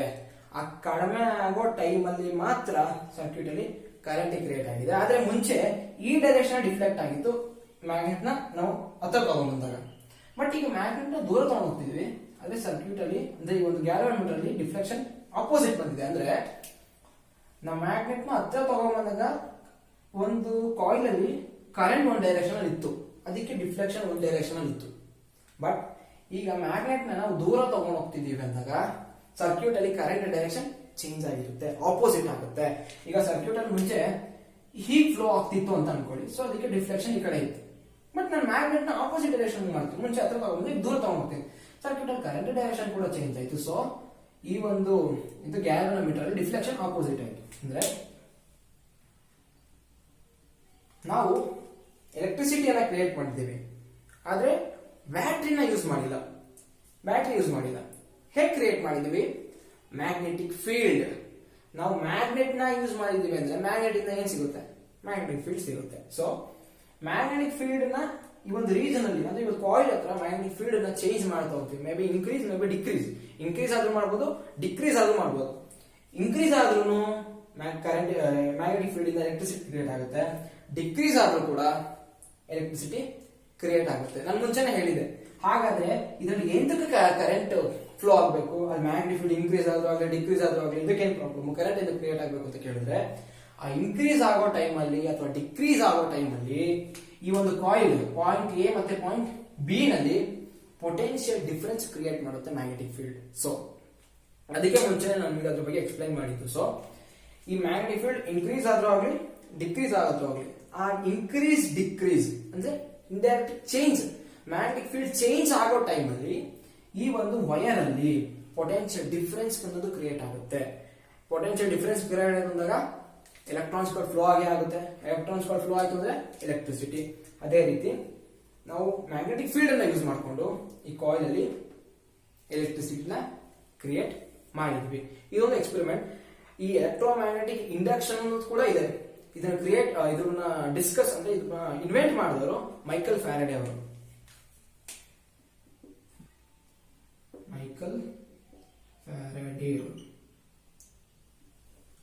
ಬರ್ಕೊಳ್ಳಿ, ಬೇಕಾಗುತ್ತೆ. ಮೈಕಲ್ ಫ್ಯಾರಡೆ ಅವರು ಎಲೆಕ್ಟ್ರೋಮ್ಯಾಗ್ನೆಟಿಕ್ ಇಂಡಕ್ಷನ್. ಇನ್ನು ಡೆಫಿನೇಷನ್ ಹೇಳಿಲ್ಲ, ಇನ್ನೊಂದು ಎರಡು ಆಕ್ಟಿವಿಟಿಗಳಿದಾವೆ, ಅದನ್ನ ಡಿಸ್ಕಸ್ ಮಾಡಿ ಹೇಳಿ. ಈಗ ಇದಷ್ಟೇನು ಗೊತ್ತಾಯ್ತು? ಒಂದು ಮ್ಯಾಗ್ನೆಟ್ ನ ಈ ಕಾಯಿಲ್ ಹತ್ರ ತಗೊಂಡ್ಬಂದಿದ ತಕ್ಷಣ ಮ್ಯಾಗ್ನೆಟಿಕ್ ಫೀಲ್ಡ್ ಸ್ಟ್ರೆಂತ್ ಜಾಸ್ತಿ ಆಗುತ್ತೆ, ಅಂದ್ರೆ ಇನ್ಕ್ರೀಸ್ ಆಗುತ್ತೆ, ಅಂದ್ರೆ ಚೇಂಜ್ ಆಗ್ತಿದೆ ಅಂತ ಅರ್ಥ. ಸೊ ಎಲೆಕ್ಟ್ರಿಸಿಟಿ ಕ್ರಿಯೇಟ್ ಆಗುತ್ತೆ, ಅದು ಒಂದು ಡೈರೆಕ್ಷನ್ ಇರುತ್ತೆ. ಸೊ ಡಿಫ್ಲೆಕ್ಷನ್ ಒಂದು ಡೈರೆಕ್ಷನ್ ಡಿಫ್ಲೆಕ್ಟ್ ಆಗುತ್ತೆ. ಬಟ್ ಅದೇ ಮ್ಯಾಗ್ನೆಟ್ ನ ನಾನು ಹತ್ತಿರದಿಂದ ದೂರ ತಗೊಂಡು ಹೋಗ್ತೀನಿ ಅಂದಾಗ ಮ್ಯಾಗ್ನೆಟಿಕ್ ಫೀಲ್ಡ್ ಕಡಿಮೆ ಆಗುತ್ತೆ. ಕಡಿಮೆ ಆಗ್ಬೇಕಾದ್ರೆ ಕರೆಂಟ್ ಡೈರೆಕ್ಷನ್ ಕೂಡ ಚೇಂಜ್ ಆಗುತ್ತೆ ಸರ್ಕ್ಯೂಟ್ ಅಲ್ಲಿ. So current deflection deflection opposite ಬರುತ್ತೆ. ಇದಿಷ್ಟು ಈ ಒಂದು ಎಕ್ಸ್ಪೆರಿಮೆಂಟ್ ಇಂದ ಕಲಿಬೇಕಾಗಿರೋದು, ಈ ಒಂದು ಆಕ್ಟಿವಿಟಿಯಿಂದ ತಿಳ್ಕೊಳ್ಬೇಕಾಗಿರೋದು. ಈಗ ಇನ್ನೊಂದು ಆಕ್ಟಿವಿಟಿನ ನೋಡೋಣ. ಈಗ ನಾವು ಇನ್ನೊಂದು ಆಕ್ಟಿವಿಟಿ ಬಗ್ಗೆ ಡಿಸ್ಕಸ್ ಮಾಡ್ತಾ ಹೋಗ್ತೀವಿ. ಸೇಮ್ ಅದೇ ರೀತಿ ಒಂದು ಪೇಪರ್ ರೋಲ್ ತಗೊಳ್ತೀವಿ.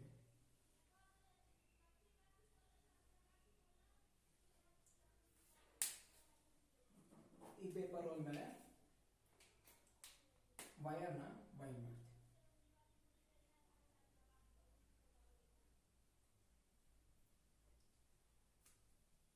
ಇದು ಕಾಯಿಲ್ 1.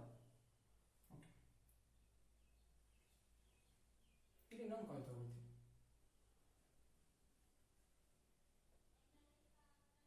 ಇದು ಕಾಯಿಲ್ 2. ಈ ಕಾಯಿಲ್ಗೆ ನಂಬರ್ ಆಫ್ ಟರ್ನ್ಸ್ ಜಾಸ್ತಿ ಇರುತ್ತೆ, ಇದಕ್ಕೆ ನಂಬರ್ ಆಫ್ ಟರ್ನ್ಸ್ ಸ್ವಲ್ಪ ಕಡಿಮೆ ಇರುತ್ತೆ. ಇದಕ್ಕೆ ಬ್ಯಾಟರಿ ಕನೆಕ್ಟ್ ಮಾಡ್ತೀವಿ. ಸ್ವಿಚ್ ಆನ್ ಮಾಡಿಲ್ಲ ಇನ್ನು, ಆದ್ರೆ ಇಲ್ಲಿ ನಾನು ಗ್ಯಾಲ್ವೆನೋಮೀಟರ್ನ ಕನೆಕ್ಟ್ ಮಾಡ್ತೀನಿ. ಗ್ಯಾಲ್ವೆನೋಮೀಟರ್ ಅಂದ್ರೆ ಗೊತ್ತು ನಿಮ್ಗಾಗಲೇ, ನೀಡು ಇದು ಝೀರೋ ಡಿಫ್ಲೆಕ್ಷನ್. ಝೀರೋ ಅಂದ್ರೆ ಏನು? ಸರ್ಕ್ಯೂಟ್ ಅಲ್ಲಿ ಕರೆಂಟ್ ಇಲ್ಲ ಅಂತ. ಈಗ ಈ ವೈರಲ್ಲಿ ಯಾವುದೇ ರೀತಿ ಕರೆಂಟ್ ಫ್ಲೋ ಆಗ್ತಿಲ್ಲ, ಅದಕ್ಕೆ ಗ್ಯಾಲ್ವೆನೋಮೀಟರ್ ನೀಡಲು ಝೀರೋ ತೋರಿಸ್ತೀವಿ. ಓಕೆ, ಈಗ ಆಕ್ಟಿವಿಟಿ ಏನಾಗುತ್ತೆ ಅಂತ ನೋಡೋಣ. ಬಿಗಿನಿಂಗ್ ಅಲ್ಲಿ ಈ ಒಂದು ಕಾಯಿಲ್ ಅಲ್ಲಿ ಸ್ವಿಚ್ ಆಫ್ ಅಂದ್ರೆ ಈ ಒಂದು ಸರ್ಕ್ಯೂಟ್, ಇದೊಂದು ಸರ್ಕ್ಯೂಟ್ ಸಪರೇಟ್, ಇದು ಬೇರೆ ಬೇರೆ. ಈ ಮಧ್ಯದಲ್ಲಿ ಏನು ಬ್ಲೂ ಕಲರ್ ಇದೆಯಲ್ಲ ಅದು ಪೇಪರ್ ರೋಲ್ ಅಷ್ಟೇ. ಆ ಪೇಪರ್ ರೋಲ್ ಮೇಲೆ ನಾವು ಸಪರೇಟ್ ಆಗಿ ಎರಡು ಕಾಯಿಲ್ಗಳನ್ನ ವೈಂಡ್ ಮಾಡಿದೀವಿ. ಆಕ್ಚುಲ್ ಆಗಿ ಫಿಸಿಕಲ್ ಆಗಿ ಇವೆರಡು ಕಾಂಟ್ಯಾಕ್ಟ್ ಇಲ್ಲ, ಇವೇನು ಕನೆಕ್ಟ್ ಮಾಡಿಲ್ಲ ನಾನು. ಸೊ ಇದೇ ಬೇರೆ, ಇದೇ ಬೇರೆ. ಬಿಗಿನಿಂಗ್ ಅಲ್ಲಿ ಸ್ವಿಚ್ ಆಫ್ ಆಗಿದೆ. ಸ್ವಿಚ್ ಆಫ್ ಆಗಿದೆ ಅಂದ್ರೆ ಈ ಒಂದು ಸರ್ಕ್ಯೂಟ್ ಅಲ್ಲಿ ಕರೆಂಟ್ ಫ್ಲೋ ಆಗ್ತಿಲ್ಲ. ಈ ಕಾಯಿಲ್ ಏನಂತ ಕರಿತೀವಿ, ಸೋಲೆನಾಯ್ಡ್ ಅದನ್ನು ಕೂಡ ಕರಿತೀವಿ ಅಲ್ವಾ. ಬಿಗಿನಿಂಗ್ ಅಲ್ಲಿ ಸ್ವಿಚ್ ಆಫ್ ಆಗಿದ್ದಾಗ ಇದರಿಂದ ಯಾವುದೇ ರೀತಿ ಮ್ಯಾಗ್ನೆಟಿಕ್ ಫೀಲ್ಡ್ ಕ್ರಿಯೇಟ್ ಆಗಿಲ್ಲ. ಯಾಕೆ? ಕರೆಂಟೇ ಫ್ಲೋ ಆಗ್ತಿಲ್ಲ. ಅದಕ್ಕೆ ಸ್ವಿಚ್ ಆನ್ ಮಾಡ್ತೀನಿ. ಸ್ವಿಚ್ ಆನ್ ಮಾಡಿದ ತಕ್ಷಣ ಕರೆಂಟ್ ಫ್ಲೋ ಆದ ತಕ್ಷಣ ಏನಾಗುತ್ತೆ, ಮ್ಯಾಗ್ನೆಟಿಕ್ ಫೀಲ್ಡ್ ಕ್ರಿಯೇಟ್ ಆಗುತ್ತೆ. ಸರಿ, ಈಗ ಸ್ವಿಚ್ ಆನ್ ಮಾಡಿದ ತಕ್ಷಣ ಏನಾಗುತ್ತೆ ಅಂತ ಹೇಳ್ತೀನಿ. ಬಿಗಿನಿಂಗ್ ಅಲ್ಲಿ ಸ್ವಿಚ್ ಆಫ್ ಆಗಿತ್ತು, ಸ್ವಿಚ್ ಆಫ್ ಆಗಿತ್ತು. ಈಗ ಸ್ವಿಚ್ ಆನ್ ಮಾಡ್ತೀನಿ. ಸ್ವಿಚ್ ಆನ್ ಮಾಡಿದ ತಕ್ಷಣ ಇಲ್ಲಿ ಈ ನೀಡಲ್ ಇದೆಯಲ್ಲ, ಈ ನೀಡಲ್ ಈ ರೀತಿ ಡಿಫ್ಲೆಕ್ಟ್ ಆಗಿ ರಿಟರ್ನ್ 0 ಬಂದ್ಬಿಡುತ್ತೆ. ಹಿಂಗೆ ಡಿಫ್ಲೆಕ್ಟ್ ಆಯ್ತು, ಅದೇ ಫ್ರಾಕ್ಷನ್ ಆಫ್ ಸೆಕೆಂಡ್ ಅಲ್ಲಿ ಯಾವ ರೀತಿ ಡಿಫ್ಲೆಕ್ಟ್ ಆಯ್ತು ರಿಟರ್ನ್ ಪಟ್ಟ ನಂಗೆ 0 ನಿಂತ್ಕೊಂಡ್ಬಿಡುತ್ತೆ. ಯಾಕೆ ಗೊತ್ತಿಲ್ಲ. ನೆಕ್ಸ್ಟ್ ಇವಾಗ ಸರ್ಕ್ಯೂಟ್ ಆನ್ ಆಗಿದೆ. ಸ್ವಿಚ್ ಆಫ್ ಆಗಿದ್ದು ಆನ್ ಮಾಡಿದ ತಕ್ಷಣ ಈ ರೀತಿ ಹಿಂಗ್ ಡಿಫ್ಲೆಕ್ಟ್ ಆಗಿ ನಿಂತ್ಕೊಂಡು ಮತ್ತೆ 0 ಬಂತು. ನೆಕ್ಸ್ಟ್ ಏನ್ ಮಾಡ್ತೀನಿ, ಇದೇ ಸರ್ಕ್ಯೂಟ್ ನ ಮತ್ತೆ ಆಫ್ ಮಾಡ್ತೀನಿ. ಆಫ್ ಮಾಡಿದ ಫ್ರಾಕ್ಷನ್ ಆಫ್ ಸೆಕೆಂಡ್ ಅಲ್ಲಿ ನೀಡಲ್ ಈಗ ಆಪೋಸಿಟ್ ಡೈರೆಕ್ಷನ್ ಡಿಫ್ಲೆಕ್ಟ್ ಆಗಿ ಮತ್ತೆ ರಿಟರ್ನ್ ಆಗಿ ಬರುತ್ತೆ. ಅಂದ್ರೆ ಈಗ ಈ ಟೈಮಲ್ಲಿ ಮುಂಚೆ ಈ ಕಡೆ ಡಿಫ್ಲೆಕ್ಟ್ ಆಗಿತ್ತು, ಯಾಕೆ ಸ್ವಿಚ್ ಆನ್ ಮಾಡಿದಾಗ. ಈಗ ಆಫ್ ಮಾಡಿದ ತಕ್ಷಣ ನೀಡಲ್ ಈ ಕಡೆ ಡಿಫ್ಲೆಕ್ಟ್ ಆಗಿ ಫ್ರಾಕ್ಷನ್ ಆಫ್ ಸೆಕೆಂಡ್ ಅಷ್ಟೇ ಟೈಮಲ್ಲಿ ಹೆಂಗೆ ಈ ಕಡೆ ಡಿಫ್ಲೆಕ್ಟ್ ಆಯ್ತು ಪಟ್ಟ ಮತ್ತೆ ರಿಟರ್ನ್ 0 ನಿಂತ್ಕೊಳ್ತು. 0 ಅಂದ್ರೆ ಆ ಟೈಮಲ್ಲಿ ನೀಡಲ್ ಯಾವಾಗ 0 ತೋರಿಸಿದ್ಯೋ ಆಗ ಸರ್ಕ್ಯೂಟ್ ಅಲ್ಲಿ ಕರೆಂಟ್ 0 ಅಂತ ಅರ್ಥ. ನೀಡಲ್ ಯಾವಾಗ ಡಿಫ್ಲೆಕ್ಟ್ ಆಯ್ತೋ ಆ ಒಂದು ಟೈಮ್ ಗ್ಯಾಪ್ ಅಲ್ಲಿ, ಡಿಫ್ಲೆಕ್ಟ್ ಆಗಿದ್ದ ಟೈಮ್ ಅಲ್ಲಿ ಸರ್ಕ್ಯೂಟ್ ಅಲ್ಲಿ ಕರೆಂಟ್ ಫ್ಲೋ ಆಗಿದೆ. ಮುಂಚೆ ಈ ಡೈರೆಕ್ಷನ್ ಕರೆಂಟ್ ಫ್ಲೋ ಯಾವುದೋ ಒಂದು ಡೈರೆಕ್ಷನ್ ಮುಂಚೆ ಕರೆಂಟ್ ಫ್ಲೋ ಆಗ್ತಿತ್ತು. ಸೊ ಅದಕ್ಕೆ ನೀಡಲ್ ಈ ಕಡೆ ಡಿಫ್ಲೆಕ್ಟ್ ಆಯ್ತು ಸ್ವಿಚ್ ಆನ್ ಮಾಡಿದಾಗ. Okay, second time switch off ಮಾಡ್ತೀನಿ. ಸ್ವಿಚ್ ಆಫ್ ಮಾಡಿದಾಗ ನೀಡಲ್ ಆಪೋಸಿಟ್ ಡೈರೆಕ್ಷನ್ ಡಿಫ್ಲೆಕ್ಟ್ ಆಗಿದೆ ಅಂದಾಗ ಆ ಒಂದು ಟೈಮ್ ಅಲ್ಲಿ ಸರ್ಕ್ಯೂಟ್ ಅಲ್ಲಿ ಕರೆಂಟ್ ಡೈರೆಕ್ಷನ್ ಚೇಂಜ್ ಆಗಿದೆ ಅಂತ ಕೇಳ್ತಿದ್ದೀನಿ. ಗ್ಯಾಲ್ವಿಮೀಟರ್ ನೀಡಲ್ ಇದೆಯಲ್ಲ, ನೀಡಲ್ ಆಪೋಸಿಟ್ ಡೈರೆಕ್ಷನ್ ಅಲ್ಲಿ ಡಿಫ್ಲೆಕ್ಟ್ ಆಗಿದೆ. ಅದಕ್ಕೋಸ್ಕರ ಏನ್ ಹೇಳ್ತಿದ್ದೀನಿ ಅಂದ್ರೆ, ಬಿಗಿನಿಂಗ್ ಅಲ್ಲಿ ಒಂದು ಡೈರೆಕ್ಷನ್ ಕಾಯಿಲ್ ಕರೆಂಟ್ ಫ್ಲೋ ಆಗ್ತಿತ್ತು, ಆಮೇಲೆ ಸ್ವಿಚ್ ಆನ್ ಆಫ್ ಮಾಡಿದಾಗ ಇನ್ನೊಂದು ಡೈರೆಕ್ಷನ್ ಕರೆಂಟ್ ಫ್ಲೋ ಆಗಿದೆ ಅಂತ. ಓಕೆ, ನಾನ್ ಕೇಳ್ತಿರೋದು ಏನಂತಂದ್ರೆ, ಇನ್ನೊಂದು ಸ್ವಿಚ್ ಆನ್ ಮಾಡಲಿ ಆಫ್ ಮಾಡಲಿ ಅದರಿಂದ ಇನ್ನೇಂತ ಕರೆಂಟ್ ಕ್ರಿಯೇಟ್ ಆಗ್ತಿದೆ ಹೇಗೆ ಅಂತ ನಾನು ಕೇಳ್ತಾ ಇರೋದು. ಅಲ್ಲ ಆದ್ರೆ ಮ್ಯಾಗ್ನೆಟ್ ನ ನಾವು ಹತ್ರ ದೂರ ತಗೊಂಬಂದಂಗೆ ಮ್ಯಾಗ್ನೆಟಿಕ್ ಫೀಲ್ಡ್ ಜಾಸ್ತಿ ಕಡಿಮೆ ಆಗ್ತಿತ್ತು, ಮ್ಯಾಗ್ನೆಟಿಕ್ ಫೀಲ್ಡ್ ಚೇಂಜ್ ಆಗ್ತಿತ್ತು, ಸೊ ಎಲೆಕ್ಟ್ರಿಸಿಟಿ ಕ್ರಿಯೇಟ್ ಆಯ್ತು.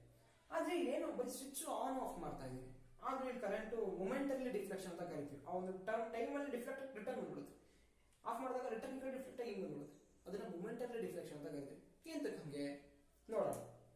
ಈಗ ಎಂತಕ್ಕೆ ಹಂಗೆ ಡಿಫ್ಲೆಕ್ಟ್ ಆಯ್ತು, ಈಗಲೂ ಅಷ್ಟೇ ಈ ಒಂದು ರೀಜನ್ ಅಲ್ಲಿ ಮ್ಯಾಗ್ನೆಟಿಕ್ ಫೀಲ್ಡ್ ಚೇಂಜ್ ಆಗ್ತಿದೆ. ಒಂದ್ಸಲ ಇನ್ಕ್ರೀಸ್ ಆಗಿದೆ, ಒಂದ್ಸಲ ಡಿಕ್ರೀಸ್ ಆಗಿದೆ. ಅದು ಹೆಂಗ್ ಇನ್ಕ್ರೀಸ್ ಆಯ್ತು ಹೆಂಗ್ ಡಿಕ್ರೀಸ್ ಆಯ್ತು ಅಂತ ಹೇಳಿ. ಬಿಗಿನಿಂಗ್ ಅಲ್ಲಿ ಸ್ವಿಚ್ ಆಫ್ ಮಾಡಿದ್ವಿ. ಈಗ ಮತ್ತೆ ಬಿಗಿನಿಂಗ್ ಹೇಳ್ಕೊಂಡ್ ಬರ್ತೀನಿ ಹೆಂಗೆ ಅಂತ. ಸ್ವಿಚ್ ಆಫ್ ಮಾಡಿದೆ. ಸ್ವಿಚ್ ಆಫ್ ಮಾಡಿದ್ವಿ ಅಂದಾಗ ಸರ್ಕ್ಯೂಟ್ ಅಲ್ಲಿ ಕರೆಂಟ್ ಫ್ಲೋ ಆಗ್ತಿಲ್ಲ. ಕರೆಂಟ್ ಫ್ಲೋ ಆಗ್ತಿಲ್ಲ ಅಂದ್ರೆ ಮ್ಯಾಗ್ನೆಟಿಕ್ ಫೀಲ್ಡ್ 0. ಅಂದ್ರೆ ಈ ಒಂದು coil magnetic field switch off ಆಗಿದ್ದಾಗ 0 ಅಂದ್ರೆ ಮ್ಯಾಗ್ನೆಟಿಕ್ ಫೀಲ್ಡ್ ಇದರಿಂದ ಇಲ್ಲೇ ಮ್ಯಾಗ್ನೆಟಿಕ್ ಫೀಲ್ಡ್ ಕ್ರಿಯೇಟ್ ಆಗಿದೆ ಅಂದ್ರೆ ಈ ಒಂದು ಮ್ಯಾಗ್ನೆಟಿಕ್ ಫೀಲ್ಡ್ ಇಲ್ಲಿ ಬರೋಕ್ಕೂ ಚಾನ್ಸ್ ಇಲ್ಲ, ಯಾಕಂದ್ರೆ ಇಲ್ಲೇ ಮ್ಯಾಗ್ನೆಟಿಕ್ ಫೀಲ್ಡ್ ಇಲ್ಲ. ಸೊ ಬಿಗಿನಿಂಗ್ ಅಲ್ಲಿ ಇಲ್ಲಿ ಮ್ಯಾಗ್ನೆಟಿಕ್ ಫೀಲ್ಡ್ 0. ನೆಕ್ಸ್ಟ್ ಏನ್ ಮಾಡ್ತೀವಿ, ಸ್ವಿಚ್ ಆನ್ ಮಾಡ್ತೀವಿ. ಸ್ವಿಚ್ ಆನ್ ಮಾಡಿದ ತಕ್ಷಣ ಕರೆಂಟ್ ಫ್ಲೋ ಆಗುತ್ತೆ. ಕರೆಂಟ್ ಫ್ಲೋ ಆಗ್ತಿದ್ದಂಗೆ ಕಾಯಿಲ್ ಅಲ್ಲಿ ಏನು ಕ್ರಿಯೇಟ್ ಆಗುತ್ತೆ, ಮ್ಯಾಗ್ನೆಟಿಕ್ ಫೀಲ್ಡ್ ಕ್ರಿಯೇಟ್ ಆಗುತ್ತೆ. ಮ್ಯಾಗ್ನೆಟಿಕ್ ಫೀಲ್ಡ್ ಅಂದ್ರೆ ಏನು, ದಿಢೀರ್ ಮ್ಯಾಗ್ನೆಟಿಕ್ ಫೀಲ್ಡ್ ಹೆಂಗೆ ಸೊಲೆನಾಯ್ಡ್ ಹೀಗಲ್ವಾ,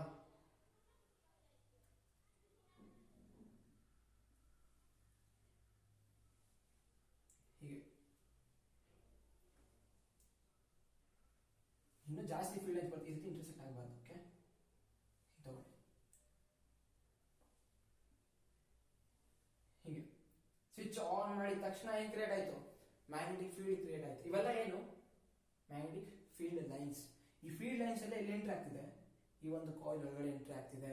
ಈ ಕಾಯಿಲ್ ಒಳಗಡೆ ಫೀಲ್ಡ್ ಲೈನ್ಸ್ ಎಂಟ್ರಿ ಆಗ್ತಿದೆ ಅಂದ್ರೆ ಮೀನಿಂಗ್ ಏನು, ಈ ಒಂದು ರೀಜನ್ ಅಲ್ಲಿ ಕೂಡ ಮ್ಯಾಗ್ನೆಟಿಕ್ ಫೀಲ್ಡ್ ಕ್ರಿಯೇಟ್ ಆಗಿದೆ ಅಂತ ಅರ್ಥ. ಯಾವಾಗ ಈ ಸ್ವಿಚ್ ಆನ್ ಮಾಡಿದ ತಕ್ಷಣ ಬಿಗಿನಿಂಗ್ ಅಲ್ಲಿ ಎಷ್ಟಿತ್ತು 0 ಇತ್ತು. ಇವಾಗ ಏನಾಗಿದೆ ಮ್ಯಾಗ್ನೆಟಿಕ್ ಫೀಲ್ಡ್ ಕ್ರಿಯೇಟ್ ಆಗಿದೆ ಆಗಿದೆ.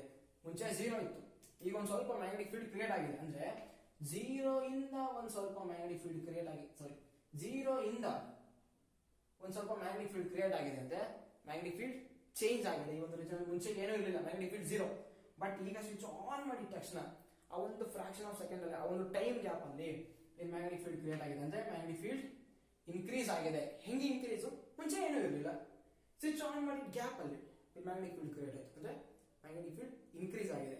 ಆ ಒಂದು ಅದಕ್ಕೆ ಮ್ಯಾಗ್ನೆಟಿಕ್ ಫೀಲ್ಡ್ ಇನ್ಕ್ರೀಸ್ ಆಗಿದ ತಕ್ಷಣ, ಮ್ಯಾಗ್ನೆಟಿಕ್ ಫೀಲ್ಡ್ ಇನ್ಕ್ರೀಸ್ ಆಗಿದೆ ಅಂದ ತಕ್ಷಣ ಈ ಒಂದು ಕಂಡಕ್ಟರ್ ಅಲ್ಲಿ ಇವಾಗ ಕ್ರಾಸ್ ಪೊಟೆನ್ಶಿಯಲ್ ಡಿಫರೆನ್ಸ್ ಕ್ರಿಯೇಟ್ ಆಗಿದೆ. ಸೊ ಕರೆಂಟ್ ಫ್ಲೋ ಆಗಿದೆ. ಅದಕ್ಕೆ ಯಾವುದೋ ಒಂದು ಡೈರೆಕ್ಷನ್ ಕರೆಂಟ್ ಫ್ಲೋ ಆಗಿದೆ. ಮ್ಯಾಗ್ನೆಟಿಕ್ ನೀಡಲ್, ಈ ಒಂದು ಗ್ಯಾಲ್ವನೋಮೀಟರ್ ನೀಡಲ್ ಕೂಡ ಒಂದು ಪರ್ಟಿಕ್ಯುಲರ್ ಡೈರೆಕ್ಷನ್ ಡಿಫ್ಲೆಕ್ಟ್ ಆಗಿ ಮತ್ತೆ 0 ಬಂದಿದೆ. 0 ಎಂತಕ್ಕೆ ಬಂದಿದೆ ಅಂತ ಹೇಳ್ತೀನಿ ನೋಡಿ. ಈಗ ಯಾವುದೋ ಒಂದು ಮ್ಯಾಗ್ನೆಟಿಕ್ ಫೀಲ್ಡ್ ಕ್ರಿಯೇಟ್ ಆಗಿದೆ, ಅದು ಹಂಗೆ ಇದೆ ಈಗ, ಯಾಕೆಂದ್ರೆ ಸ್ವಿಚ್ ಆನ್ ಅಲ್ಲೇ ಇದೆ. ಇಲ್ಲಿ ಈ ಒಂದು ಸರ್ಕ್ಯೂಟ್ ಅಲ್ಲಿ ಹೋಗ್ತಿರೋ ಕರೆಂಟ್ ಏನಿದೆಯಲ್ಲ ಅದು constant with respect to time. ಟೈಮ್ಗೆ ಕರೆಂಟ್ ಚೇಂಜ್ ಆಗ್ತಿಲ್ಲ. ವಿತ್ ರೆಸ್ಪೆಕ್ಟ್ ಟು ಟೈಮ್ ಈ ಒಂದು ಕರೆಂಟ್ ಚೇಂಜ್ ಆಗ್ತಿಲ್ಲ. ಕರೆಂಟ್ ವ್ಯಾಲ್ಯೂ ಅಷ್ಟೇ ಇದೆ. ಈಗ 10 ಆಂಪಿಯರ್ ಕರೆಂಟ್ ಇದ್ರ ಸರ್ಕ್ಯೂಟ್ ಅಲ್ಲಿ ಫ್ಲೋ ಆಗ್ತಿದ್ರೆ 10 ಆಂಪಿಯರ್ ಕರೆಂಟ್ ಫ್ಲೋ ಆಗ್ತಾ ಇರುತ್ತೆ. ಅದು 10, 7, 6 ಆ ರೀತಿ ಚೇಂಜ್ ಆಗ್ತಿಲ್ಲ. 10 ಆಂಪಿಯರ್ ಅಂದ್ರೆ 10 ಆಂಪಿಯರ್. ಸೊ ಆ 10 ಆಂಪಿಯರ್ ಕರೆಂಟ್ ಕಾನ್ಸ್ಟೆಂಟ್ ಆಗಿ ಕಾಯಿಲ್ ಅಲ್ಲಿ ಫ್ಲೋ ಆಗ್ತಿರೋದ್ರಿಂದ ಈ ಕಾಯಿಲ್ ಇಂದ ಕ್ರಿಯೇಟ್ ಆಗೋ ಮ್ಯಾಗ್ನೆಟಿಕ್ ಫೀಲ್ಡ್ ಕೂಡ ಕಾನ್ಸ್ಟೆಂಟ್ ಆಗಿರುತ್ತೆ. ಸೊ ಕರೆಂಟ್ ಚೇಂಜ್ ಆಗ್ತಿಲ್ಲ. ಸೊ ಕ್ರಿಯೇಟ್ ಆಗೋ ಮ್ಯಾಗ್ನೆಟಿಕ್ ಫೀಲ್ಡ್ ಕೂಡ with respect to time change ಆಗ್ತಿಲ್ಲ. ಕ್ರಿಯೇಟ್ ಆಗೋ ಮ್ಯಾಗ್ನೆಟಿಕ್ ಫೀಲ್ಡ್ ಕೂಡ ಕಾನ್ಸ್ಟೆಂಟ್. ಅಂದ್ರೆ ಈ ಮ್ಯಾಗ್ನೆಟಿಕ್ ಫೀಲ್ಡ್ ಏನ್ ಕಾನ್ಸ್ಟೆಂಟ್ ಇದೆ ಅದು ಈ ಒಂದು ರೀಜನ್ ಬಂದ ತಕ್ಷಣ ಅಲ್ಲೂ ಕೂಡ ಮ್ಯಾಗ್ನೆಟಿಕ್ ಫೀಲ್ಡ್ ಕಾನ್ಸ್ಟೆಂಟ್ ಆಗಿರುತ್ತೆ.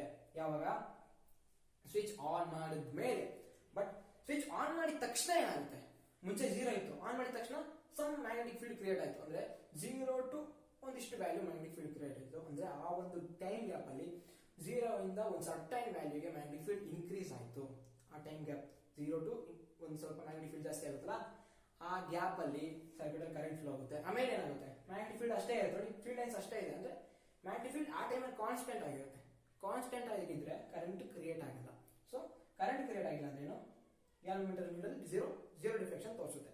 ನೆಕ್ಸ್ಟ್ ಈಗ ಗೊತ್ತಾಯ್ತು, ಮ್ಯಾಗ್ನೆಟಿಕ್ ಫೀಲ್ಡ್ ಕಾನ್ಸ್ಟೆಂಟ್ ಆಗಿದೆ.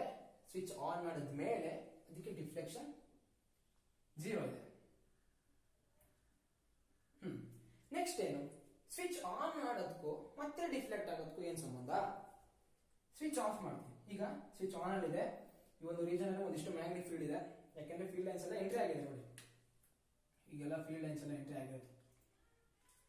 ಓಕೆ, ಅದಕ್ಕೆ ಇಲ್ಲೊಂದು ಮ್ಯಾಗ್ನೆಟಿಕ್ ಫೀಲ್ಡ್ ಒಂದು ಕ್ರಿಯೇಟ್ ಆಗಿರುತ್ತೆ ಈ ಕಾಯಿಲ್ ಅಲ್ಲಿ. ಯಾವಾಗ ಸ್ವಿಚ್ ಆನ್ ಆಗಿದ್ದಾಗ. ಈಗ ನೆಕ್ಸ್ಟ್ ಏನ್ ಮಾಡ್ತೀನಿ, ಸ್ವಿಚ್ ಆಫ್ ಮಾಡ್ತೀನಿ. ಸ್ವಿಚ್ ಆಫ್ ಮಾಡಿದ ತಕ್ಷಣ ಏನಾಗುತ್ತೆ, ಸರ್ಕ್ಯೂಟ್ ಅಲ್ಲಿ ಕರೆಂಟ್ ಫ್ಲೋ ಆಗ್ತಿರೋ ನಿಂತೋಗುತ್ತೆ, ಸ್ಟಾಪ್ ಆಗುತ್ತೆ. ಕರೆಂಟ್ 0 ಆಗುತ್ತೆ. ಈ ಸರ್ಕ್ಯೂಟ್ ಅಲ್ಲಿ ಕರೆಂಟ್ 0 ಆಗುತ್ತೆ ಸ್ವಿಚ್ ಆಫ್ ಮಾಡಿದ ತಕ್ಷಣ.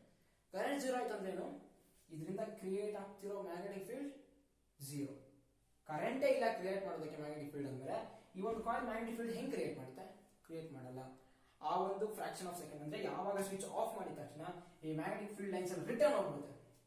ಮುಂಚೆ ಆನ್ ಮಾಡಿದ ತಕ್ಷಣ ಅದೇ ಮ್ಯಾಗ್ನೆಟಿಕ್ ಫೀಲ್ಡ್ ಎಂಟ್ರಿ ಆಯ್ತು ಪಟ್ಟನಾಗೆ, ಅದಕ್ಕೆ ಮ್ಯಾಗ್ನೆಟಿಕ್ ಫೀಲ್ಡ್ ಚೇಂಜ್ ಆಯ್ತು ಅಥವಾ ಇನ್ಕ್ರೀಸ್ ಆಯ್ತು, ನೀಟಾಗಿ ಡಿಫ್ಲೆಕ್ಟ್ ಆಗಿ ಮತ್ತೆ 0 ಬಂತು.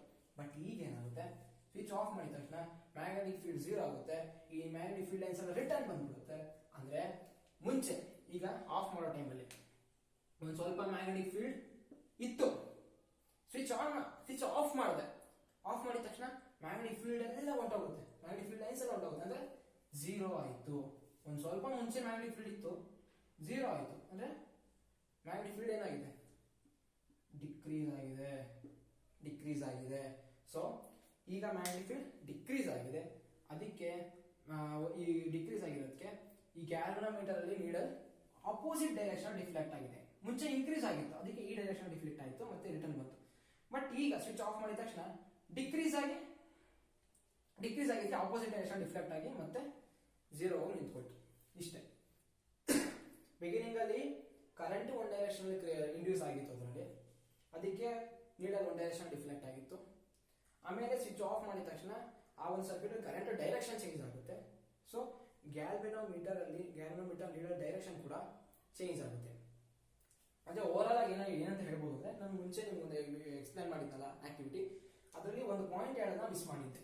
ಏನಂದ್ರೆ ಇನ್ನೊಂದ್ಸಲಿ ಬರೀತೀನಿ ಚಿಂತಾಗಿ. ಇದೇ ಕಾಯಿಲ್ ಅಲ್ವಾ ನಾವು ಲಾಸ್ಟ್ ಟೈಮ್ ತಗೊಂಡಿದ್ದು, ಇದು ಗ್ಯಾಲ್ವನೋಮೀಟರ್. ಮ್ಯಾಗ್ನೆಟ್ನ ಪಾಯಿಂಟ್ ಓ ಪಾಯಿಂಟ್ ಪಿ ಅಂತ ತಗೊಂಡು ಇಲ್ಲೊಂದ್ಸಲಿ ಮ್ಯಾಗ್ನೆಟ್ ಇದ್ದಾಗ ಏನಾಯ್ತು, ಇಲ್ಲೊಂದ್ಸಲಿ ಮ್ಯಾಗ್ನೆಟ್ ಇದ್ದಾಗ ಏನಾಯ್ತು ಅಂತ ನೋಡಿದ್ವಿ. ಎನ್ ಪೋಲ್ ಸ್ವಲ್ಪ ನಾರ್ತ್ ಪೋಲ್ ಸೌತ್ ಪೋಲ್ ಅದನ್ನ ಡಿಸ್ಕಸ್ ಮಾಡಿದ್ವಿ. ಆದ್ರೆ ಏನ್ ಡಿಸ್ಕಸ್ ಮಾಡಿದ್ವಿ, ಪಾಯಿಂಟ್ ಓ ಇಂದ ಪಿಗೆ ತಗೊಂಡ್ಬಂದಾಗ ಮ್ಯಾಗ್ನೆಟಿಕ್ ಫೀಲ್ಡ್ ಚೇಂಜ್ ಆಗುತ್ತೆ ಈ ಒಂದು ರೀಸನ್ ಅಲ್ಲಿ, ಅದಕ್ಕೆ ಕರೆಂಟ್ ಕ್ರಿಯೇಟ್ ಆಗುತ್ತೆ ಅಂತ ಹೇಳಿದ್ವಿ. ಅವಾಗ ಏನ್ ಮಾಡಿದ್ವಿ ನಾವು, ಕಾಯಿಲ್ ರೆಸ್ಟ್ ಅಲ್ಲಿ ಇತ್ತು, ಮ್ಯಾಗ್ನೆಟ್ ನ ಮೂವ್ ಮಾಡಿದ್ವಿ, ಕರೆಕ್ಟಾ? ಈಗ ಇವಾಗ ಏನ್ ಹೇಳ್ತಿದೀನಿ ಅಂದ್ರೆ ಆಪೋಸಿಟ್ ಆಗು ಮಾಡಬಹುದು. ಮ್ಯಾಗ್ನೆಟ್ ರೆಸ್ಟ್ ಅಲ್ಲೇ ಇರಲಿ, ಕಾಯಿಲ್ನೇ ನಾವು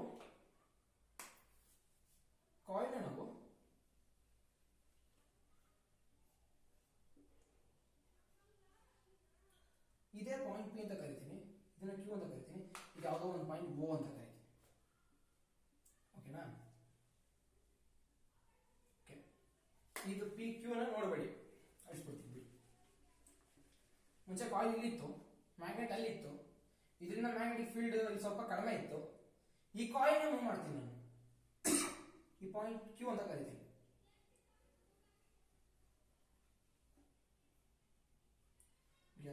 ಡಿಫ್ಲೆಕ್ಟ್ ಆಗುತ್ತೆ, ಯಾಕೆ? ಮೂವ್ ಮಾಡೋ ಟೈಮ್ ಅಲ್ಲಿ ಅಂತ ಕೇಳಿ.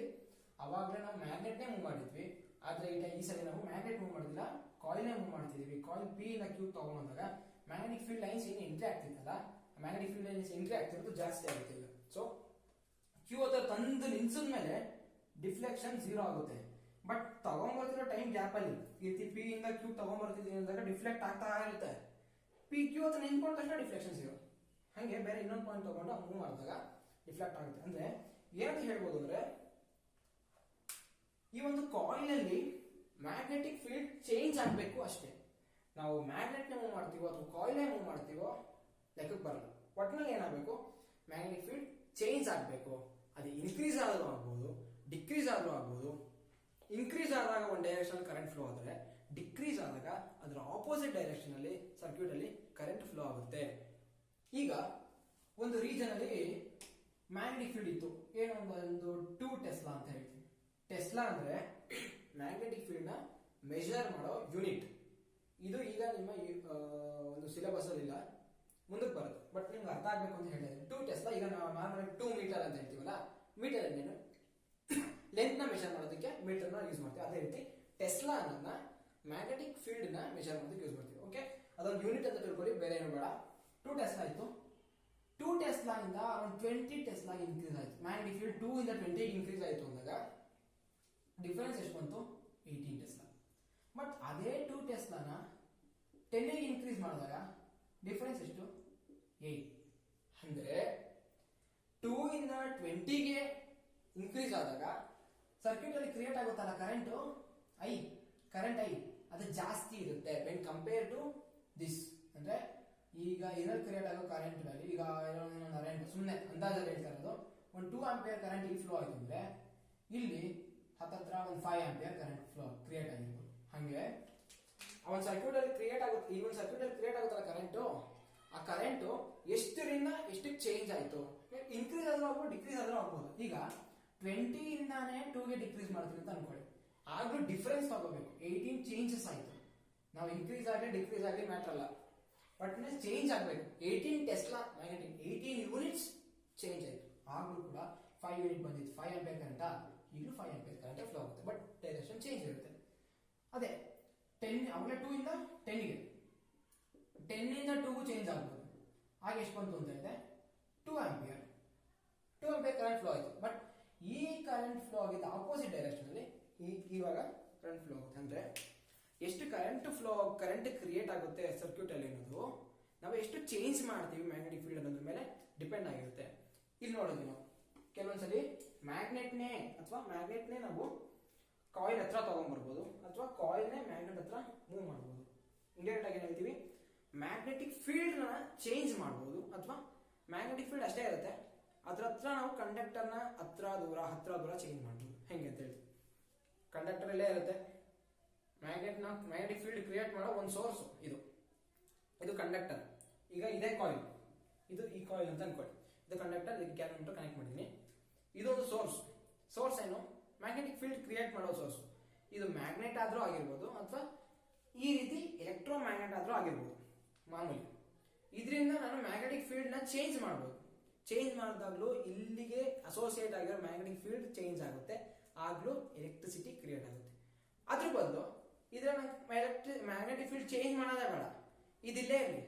ಈ ಕಂಡಕ್ಟರ್ ಇದೆಯಲ್ಲ, ಇದನ್ನ ಹತ್ರ ದೂರ ಇದು ಏನೋ ಒಂಚೂರು ಮೂವ್ಮೆಂಟ್ ಮಾಡಿದಾಗ ವಿತ್ ಇದಕ್ಕೆ ಅಸೋಸಿಯೇಟ್ ಆಗಿರೋ ಮ್ಯಾಗ್ನೆಟಿಕ್ ಫೀಲ್ಡ್ ಅಂದ್ರೆ ಇದರಿಂದ ಇದಕ್ಕೆ ಕ್ರಿಯೇಟ್ ಆಗಿರೋ ಇರಿಜಿನಲ್ಲಿ ಮ್ಯಾಗ್ನೆಟಿಕ್ ಫೀಲ್ಡ್ ಚೇಂಜ್ ಆಗುತ್ತೆ. ಈಗ ಈ ಕಾಯಿಲ್ ಇಲ್ಲೇ ಇದೆ, ಈ ಹತ್ರ ತಗೊಂಡ್ಬಂದಿನಿ ಅಂದಾಗ ಇದ್ರಲ್ಲಿರೋ ಮ್ಯಾಗ್ನೆಟಿಕ್ ಫೀಲ್ಡ್ ಸ್ಟ್ರೆಂತ್ ಜಾಸ್ತಿ ಆಗುತ್ತೆ, ಮ್ಯಾಗ್ನೆಟಿಕ್ ಫೀಲ್ಡ್ ಚೇಂಜ್ ಆಯ್ತು. ಇಲ್ಲಿಂದ ಇಲ್ಲಿಗೆ ತಗೊಂಡ್ಬರೋ ಗ್ಯಾಪ್ ಅಲ್ಲಿ ಇದರಲ್ಲಿ ಕರೆಂಟ್ ಕ್ರಿಯೇಟ್ ಆಗಿತ್ತು. ಅದೇ ರೀತಿ ನಾನು ಏನ್ ಈ ಟೆಕ್ಸ್ಟ್ ಬುಕ್ ಅಲ್ಲಿ ಏನಂತ ಕೊಟ್ಟಿದ್ದಾರೆ ಅಂದ್ರೆ, ಕೆಲವೊಂದ್ಸಲಿ ಮ್ಯಾಗ್ನೆಟಿಕ್ ಫೀಲ್ಡ್ ನ ಚೇಂಜ್ ಮಾಡೋದು ಬೆಟರ್ ಆಪ್ಷನ್ ಆಗಿರಲ್ಲ, ನಾವು ಕಂಡಕ್ಟರ್ ನ ಮೂವ್ ಮಾಡೋದನ್ನೇ ಬೆಟರ್ ಆಪ್ಷನ್ ಅಂತ ತಗೊಳ್ತೀವಿ. ಈಗ ಮ್ಯಾಗ್ನೆಟ್ ಇಲ್ಲಿದೆ, ನಾರ್ತ್ ಪೋಲ್ ಸೌತ್ ಪೋಲ್, ಇದು ಕಾಯಿಲ್, ಇದಕ್ಕೆ ಗ್ಯಾಲ್ವನೋಮೀಟರ್ ನ ಕನೆಕ್ಟ್ ಮಾಡಿದೀವಿ ಜಿ. ನಾವು ಈ ಮ್ಯಾಗ್ನೆಟ್ ನ ಮೂವ್ ಮಾಡೋದು ಬೆಟರ್ ಅಲ್ಲ, ಈ ಕಾಯಿಲ್ ನೇ ಮ್ಯಾಗ್ನೆಟ್ ಹತ್ರ ತಗೊಂಡ್ರೆ ಆಗ್ಲೂ ಕೂಡ ಮ್ಯಾಗ್ನೆಟಿಕ್ ಫೀಲ್ಡ್ ಚೇಂಜ್ ಆಗೇ ಆಗುತ್ತೆ, ಆಗ್ಲೂ ಕೂಡ ಕಂಡಕ್ಟರ್ ಅಲ್ಲಿ ಕರೆಂಟ್ ಕ್ರಿಯೇಟ್ ಆಗುತ್ತೆ. ಸೊ ಇದು ಬೆಟರ್ ಆಪ್ಷನ್ ಅಂತ ಹೇಳ್ತಾರೆ. ಈಗ ನಾವು ನಮ್ಮ ಎಕ್ಸ್ಪೆರಿಮೆಂಟ್ ಗಳಲ್ಲಿ ನಾವು ಮ್ಯಾಗ್ನೆಟ್ ನ ಯೂಸ್ ಮಾಡೋದು ಕಡಿಮೆ, ಜಾಸ್ತಿ ಯೂಸ್ ಮಾಡೋದೆ ಎಲೆಕ್ಟ್ರೋ ಮ್ಯಾಗ್ನೆಟ್ಸ್. ಅಂದ್ರೆ ಈ ತರ ಇದರಲ್ಲಿ ಎಲೆಕ್ಟ್ರಿಸಿಟಿ ಇದರಿಂದ ಕ್ರಿಯೇಟ್ ಆಗೋ ಮ್ಯಾಗ್ನೆಟಿಕ್ ಫೀಲ್ಡ್ ನ ಚೇಂಜ್ ಮಾಡೋದು ಸ್ವಲ್ಪ ಕಷ್ಟ, ಯಾಕೆಂದ್ರೆ ಕರೆಂಟ್ ನ ಚೇಂಜ್ ಮಾಡಬೇಕಾಗುತ್ತೆ. ಅದ್ರ ಕೂಡ ಏನ್ ಮಾಡೋದು, ಕರೆಂಟ್ ಕಾನ್ಸ್ಟೆಂಟ್ ಆಗಿ ಇರ್ಲಿ, ಈ ಕಾಯಿಲ್ ನ ಹತ್ರ ದೂರ ತಗೊಂಡ್ಬಂದಾಗ ಕರೆಂಟ್ ಪ್ರೊಡ್ಯೂಸ್ ಆಗೇ ಆಗುತ್ತೆ. ಸೊ ವೆದರ್ ನಾವು ಕಾಯಿಲ್ ಮೂವ್ ಮಾಡ್ತೀವೋ ಅಥವಾ ಮ್ಯಾಗ್ನೆಟಿಕ್ ಸೋರ್ಸ್ ನೇ ಮೂವ್ ಮಾಡ್ತೀವೋ ನಮ್ಮ ಮ್ಯಾಟರ್ ಅಲ್ಲ, ಒಟ್ಟಿನಲ್ಲಿ ಈ ಒಂದು ಕಾಯಿಲ್ ಮಾಮೂಲಿ ಏನು ಗ್ಯಾಲ್ವನೋಮೀಟರ್ ಅದು ಕನೆಕ್ಟ್ ಮಾಡಿರ್ತೀವೋ ಆ ಒಂದು ಕಂಡಕ್ಟರ್ ಅಲ್ಲಿ ಮ್ಯಾಗ್ನೆಟಿಕ್ ಫೀಲ್ಡ್ ಚೇಂಜ್ ಆಗಬೇಕು. ಇನ್ಕ್ರೀಸ್ ಆದ್ರೂ ಆಗ್ಬೋದು, ಡಿಕ್ರೀಸ್ ಆದ್ರೂ ಆಗ್ಬೋದು. ಇನ್ಕ್ರೀಸ್ ಆದ್ರೆ ಒಂದು ಡೈರೆಕ್ಷನ್ ಕರೆಂಟ್ ಫ್ಲೋ ಆಗುತ್ತೆ, ಡಿಕ್ರೀಸ್ ಆದ್ರೆ ಅದ್ರ ಆಪೋಸಿಟ್ ಡೈರೆಕ್ಷನ್ ಅಲ್ಲಿ ಕರೆಂಟ್ ಫ್ಲೋ ಆಗುತ್ತೆ. ಸಾರಿ, ಈಗ ಎಲೆಕ್ಟ್ರೋ ಮ್ಯಾಗ್ನೆಟಿಕ್ ಇಂಡಕ್ಷನ್ ಅಂದ್ರೆ ಏನು ಅಂತ ನೋಡೋಣ. ಇಷ್ಟೊತ್ತು ಎಲೆಕ್ಟ್ರೋಮ್ಯಾಗ್ನೆಟಿಕ್ ಇಂಡಕ್ಷನ್ ನ ಕಾನ್ಸೆಪ್ಚುಯಲ್ ಆಗಿ ಕಲ್ತಿದ್ವಿ. ಈಗ ಸ್ವಲ್ಪ ಡೆಫಿನೇಷನ್ ವೈಸ್ ನೋಡೋಣ. ಅದೇ ಕಾನ್ಸೆಪ್ಟ್ ನ ಯೂಸ್ ಮಾಡ್ಕೊಂಡು ಡೆಫಿನೇಷನ್ ಕ್ರಿಯೇಟ್ ಮಾಡೋಣ. ಇಲ್ಲಿ ಸ್ವಿಚ್ ಆನ್ ಮಾಡಿ ಆಫ್ ಮಾಡಿ ಅಥವಾ ಆಫ್ ಇಂದ ಆನ್ ಮಾಡಿದ್ರು ಏನಾಗ್ತಿದೆ, ಇಲ್ಲಿ ಒಂದು ರೀಜನ್ ಅಲ್ಲಿ ಮ್ಯಾಗ್ನೆಟಿಕ್ ಫೀಲ್ಡ್ ಚೇಂಜ್ ಆಗ್ತಿದೆ. ಮುಂಚೆ 0 ಇತ್ತು, ಒಂದಷ್ಟು ಮ್ಯಾಗ್ನೆಟಿಕ್ ಫೀಲ್ಡ್ ಕ್ರಿಯೇಟ್ ಆಯ್ತು. ಸ್ವಿಚ್ ಆಫ್ ಮಾಡಿದಾಗ ಮ್ಯಾಗ್ನೆಟಿಕ್ ಫೀಲ್ಡ್ ಕ್ರಿಯೇಟ್ ಆಗಿತ್ತು, ಸ್ವಿಚ್ ಆಫ್ ಮಾಡಿದ ತಕ್ಷಣ 0 ಆಯ್ತು. ಅಂದ್ರೆ ಈ ಒಂದು ಕಾಯಿಲ್ ಮೂಲಕ ನಾವೇನ್ ಮಾಡ್ತಿದ್ವಿ, ಮ್ಯಾಗ್ನೆಟಿಕ್ ಫೀಲ್ಡ್ ನ ಚೇಂಜ್ ಮಾಡ್ತಾ ಇದೀವಿ. So changing magnetic field in a conductor induces current in another conductor. ಈ ಒಂದು ಕಂಡಕ್ಟರ್ ಅಲ್ಲಿ ಕರೆಂಟ್ ಚೇಂಜ್ ಮಾಡ್ತಿರೋದು, ಇಲ್ಲಿ ನಾನು ಏನು ಮಾಡ್ತಾನೆ ಇಲ್ಲ, ಈ ಕಂಡಕ್ಟರ್ ಕರೆಂಟ್ ಚೇಂಜ್ ಮಾಡ್ತಾ ಇದ್ದೀನಿ, ಅದರ ಇಂಪ್ಯಾಕ್ಟ್ ಇಲ್ಲಿ ಬೀಳ್ತಾ ಇದೆ. ಅಂದ್ರೆ ಇಲ್ಲಿ ಕರೆಂಟ್ ಇಂಡ್ಯೂಸ್ ಆಗ್ತಾ ಇದೆ. ಅಂದ್ರೆ changing magnetic field in a conductor induces current in another conductor is called electro magnetic induction. ಬೇಕಾದ್ರೆ ಇನ್ನೊಂದ್ಸರಿ ಹೇಳ್ತೀನಿ, ಕೇಳಿಸ್ಕೊಳ್ಳಿ. ಇಲ್ಲಿ ಮ್ಯಾಗ್ನೆಟಿಕ್ ಫೀಲ್ಡ್ ಚೇಂಜ್ ಮಾಡ್ತಾ ಇದೀನಿ. ಹೆಂಗೆ, ಸ್ವಿಚ್ ಆನ್ ಮಾಡೋದ್ರ ಮೂಲಕ ಆಫ್ ಮಾಡೋದ್ರ ಮೂಲಕ ಈ ಒಂದು ಕಂಡಕ್ಟರ್ ಅಲ್ಲಿ ಮ್ಯಾಗ್ನೆಟಿಕ್ ಫೀಲ್ಡ್ ನ ಚೇಂಜ್ ಮಾಡೋದ್ರಿಂದ ಇಲ್ಲಿ ಈ ಒಂದು ಕಾಯಿಲ್ ಅಲ್ಲಿ ಕರೆಂಟ್ ಇಂಡ್ಯೂಸ್ ಆಗ್ತಾ ಇದೆ. ಇದನ್ನೇ ನಾವು ಎಲೆಕ್ಟ್ರೋ ಮ್ಯಾಗ್ನೆಟಿಕ್ ಇಂಡಕ್ಷನ್ ಅಂತ ಕರಿತೀವಿ. ಈ ರೀತಿ ಒಂದು ಕಾಯಿಲ್ ಅಲ್ಲಿ ಅಥವಾ ಒಂದು ಕಂಡಕ್ಟರ್ ಅಲ್ಲಿ ಮ್ಯಾಗ್ನೆಟಿಕ್ ಫೀಲ್ಡ್ ನ ಚೇಂಜ್ ಮಾಡೋದ್ರ ಮೂಲಕ ಇನ್ನೊಂದು ಕಂಡಕ್ಟರ್ ಅಲ್ಲಿ ಎಲೆಕ್ಟ್ರಿಸಿಟಿ ಅಥವಾ ಎಲೆಕ್ಟ್ರಿಕ್ ಕರೆಂಟ್ ಕ್ರಿಯೇಟ್ ಆಗುತ್ತೆ. ಆ ಎಲೆಕ್ಟ್ರಿಕ್ ಕರೆಂಟ್ ಗೆ ಅದರದೇ ಆದಂತ ಒಂದು ಡೈರೆಕ್ಷನ್ ಇರುತ್ತೆ. ಆ ಡೈರೆಕ್ಷನ್ ನ ಕಂಡುಹಿಡಿಯೋದಕ್ಕೋಸ್ಕರ ನಾವು ಒಂದು ರೂಲ್ ನ ಯೂಸ್ ಮಾಡ್ತೀವಿ. ಆ ರೂಲ್ ಯಾವುದು, Fleming's right hand rule. Fleming's left hand rule ತರಾನೇ ಇದೆ, ಬಟ್ ಡಿಫರೆಂಟ್. ಇಲ್ಲೂ ಕೂಡ ನಾವು 3 ಫಿಂಗರ್ಸ್ ಗಳನ್ನ ಯೂಸ್ ಮಾಡ್ತೀವಿ. ಒಂದು ಥಂಬ್, ಇನ್ನೊಂದು 4 ಫಿಂಗರ್, ಇನ್ನೊಂದು ಮಿಡಲ್ ಫಿಂಗರ್. ಈ 3 ಫಿಂಗರ್ ಒಂದೊಂದನ್ನ ರೆಪ್ರೆಸೆಂಟ್ ಮಾಡುತ್ತೆ. ಇಲ್ಲಿ 4 finger represent direction of magnetic field. ಯಾವ ಡೈರೆಕ್ಷನ್ ಅಲ್ಲಿ ಮ್ಯಾಗ್ನೆಟಿಕ್ ಫೀಲ್ಡ್ ಇದೆ ಅನ್ನೋದು 4 ಫಿಂಗರ್ ರೆಪ್ರೆಸೆಂಟ್ ಮಾಡುತ್ತೆ. ತಂಬು ನಾವು ಕಂಡಕ್ಟರ್ ನ ಯಾವ ಡೈರೆಕ್ಷನ್ ಅಲ್ಲಿ ಮೂವ್ ಮಾಡ್ತೀವಿ ಅನ್ನೋದು ತಂಬ್ ರೆಪ್ರೆಸೆಂಟ್ ಮಾಡುತ್ತೆ. ಹಾಗಾದ್ರೆ ಮಿಡಲ್ ಫಿಂಗರ್ ಏನ್ ರೆಪ್ರೆಸೆಂಟ್ ಮಾಡುತ್ತೆ ಅಂದ್ರೆ, ನಾವು ಮ್ಯಾಗ್ನೆಟಿಕ್ ಫೀಲ್ಡ್ ಅಲ್ಲಿ ಕಂಡಕ್ಟರ್ ನ ಮೂವ್ ಮಾಡಿದ ತಕ್ಷಣ ಆ ಕಂಡಕ್ಟರ್ ಕರೆಂಟ್ ಫ್ಲೋ ಆಗುತ್ತಲ್ಲ, ಆ ಕರೆಂಟ್ ಯಾವ ಡೈರೆಕ್ಷನ್ ಇದೆ ಅನ್ನೋದು ಮಿಡಲ್ ಫಿಂಗರ್ ರೆಪ್ರೆಸೆಂಟ್ ಮಾಡುತ್ತೆ. ಇನ್ನೊಂದ್ಸಲ ಹೇಳ್ತಾ ಇದ್ದೀನಿ, 4 finger represent direction of magnetic field, thumb finger represent the direction in which conductor is moved. ಯಾವ ಡೈರೆಕ್ಷನ್ ಕಂಡಕ್ಟರ್ ಮೂವ್ ಮಾಡಿದೀವಿ ಅನ್ನೋದು ಥಂಬ್ ಫಿಂಗರ್ ರೆಪ್ರೆಸೆಂಟ್ ಮಾಡುತ್ತೆ. ಆ ಕಂಡಕ್ಟರ್ ಅಲ್ಲಿ ಯಾವ ಡೈರೆಕ್ಷನ್ ಅಲ್ಲಿ ಕರೆಂಟ್ ಫ್ಲೋ ಆಗಿದೆ ಅಂದ್ರೆ ಅದನ್ನ ಇಂಡ್ಯೂಸ್ಡ್ ಕರೆಂಟ್ ಅಂತ ಕರಿತೀವಿ. ಆ ಇಂಡ್ಯೂಸ್ಡ್ ಕರೆಂಟ್ ಯಾವ ಡೈರೆಕ್ಷನ್ ಅಲ್ಲಿ ಇದೆ ಅನ್ನೋದು ಮಿಡಲ್ ಫಿಂಗರ್ ರೆಪ್ರೆಸೆಂಟ್ ಮಾಡುತ್ತೆ. ಈಗ ನಿಮಗೆ ಫ್ಲೆಮಿಂಗ್ಸ್ ಲೆಫ್ಟ್ ಹ್ಯಾಂಡ್ ರೂಲ್ ಅಂತ ಏನಂತ ಗೊತ್ತಾಯ್ತು. ಇವತ್ತಿಗೆ ಇಷ್ಟು ಸಾಕು ಅಂತ ಅನ್ಕೊಳ್ತೀನಿ. ನಿಮಗೆ ಈ ಫ್ಲೆಮಿಂಗ್ಸ್ ಲೆಫ್ಟ್ ಹ್ಯಾಂಡ್ ರೂಲ್ ಬಗ್ಗೆ ಕೆಲವು ನ್ಯೂಮರಿಕಲ್ಸ್ ಗಳನ್ನ ಸಾಲ್ವ್ ಮಾಡ್ಬೇಕಾದ್ರೆ ಡೀಟೇಲ್ ಆಗಿ ಅರ್ಥ ಆಗುತ್ತೆ. ಇದೊಂದು ಸ್ವಲ್ಪ ಕನ್ಫ್ಯೂಷನ್ ಇದ್ದೇ ಇರುತ್ತೆ. ಸೊ ಇವತ್ತಿಗೆ ಸಾಕು ಅಂತ ಅನ್ಕೊಳ್ತೀನಿ. ಇವತ್ತು ಎಕ್ಸ್ಪ್ಲೈನ್ ಮಾಡಿದ್ದು ಇಷ್ಟ ಆಗಿದೆ, ಜೊತೆಗೆ ಅರ್ಥ ಆಗಿದ್ರೆ ಒಂದು ಲೈಕ್ ಮಾಡಿ, ನಿಮ್ಮ ಫ್ರೆಂಡ್ಸ್ಗಳಿಗೆಲ್ಲ ಶೇರ್ ಮಾಡಿ. ಹಾಗೂ ಇದುವರೆಗೂ ಚಾನಲ್ ಸಬ್ಸ್ಕ್ರೈಬ್ ಆಗಿಲ್ಲ ಅಂದ್ರೆ ದಯವಿಟ್ಟು ಸಬ್ಸ್ಕ್ರೈಬ್ ಆಗಿ, ಹಾಗೂ ಬೆಲ್ ಐಕಾನ್ ಕ್ಲಿಕ್ ಮಾಡಿ ಆಲ್ ಅಂತ ಮರಿಬೇಡಿ. ಯಾಕಂದ್ರೆ ನಾವು ವಿಡಿಯೋ ಅಪ್ಲೋಡ್ ಮಾಡಿದ ತಕ್ಷಣ ನಿಮಗೆ ಬರೋ ನೋಟಿಫಿಕೇಶನ್ ಮಿಸ್ ಮಾಡ್ಕೊಂಬಿಡಿ. ಯಾವುದೇ ರೀತಿಯ ಒಪಿನಿಯನ್ ಆಗಲಿ ಅಥವಾ ಸಜೆಷನ್ಗಳಾಗಲಿ ದಯವಿಟ್ಟು ಕಮೆಂಟ್ ಮಾಡಿ. ನೆಕ್ಸ್ಟ್ ವಿಡಿಯೋದಲ್ಲಿ ಮತ್ತೆ ಸಿಗ್ತೀನಿ. Thank you.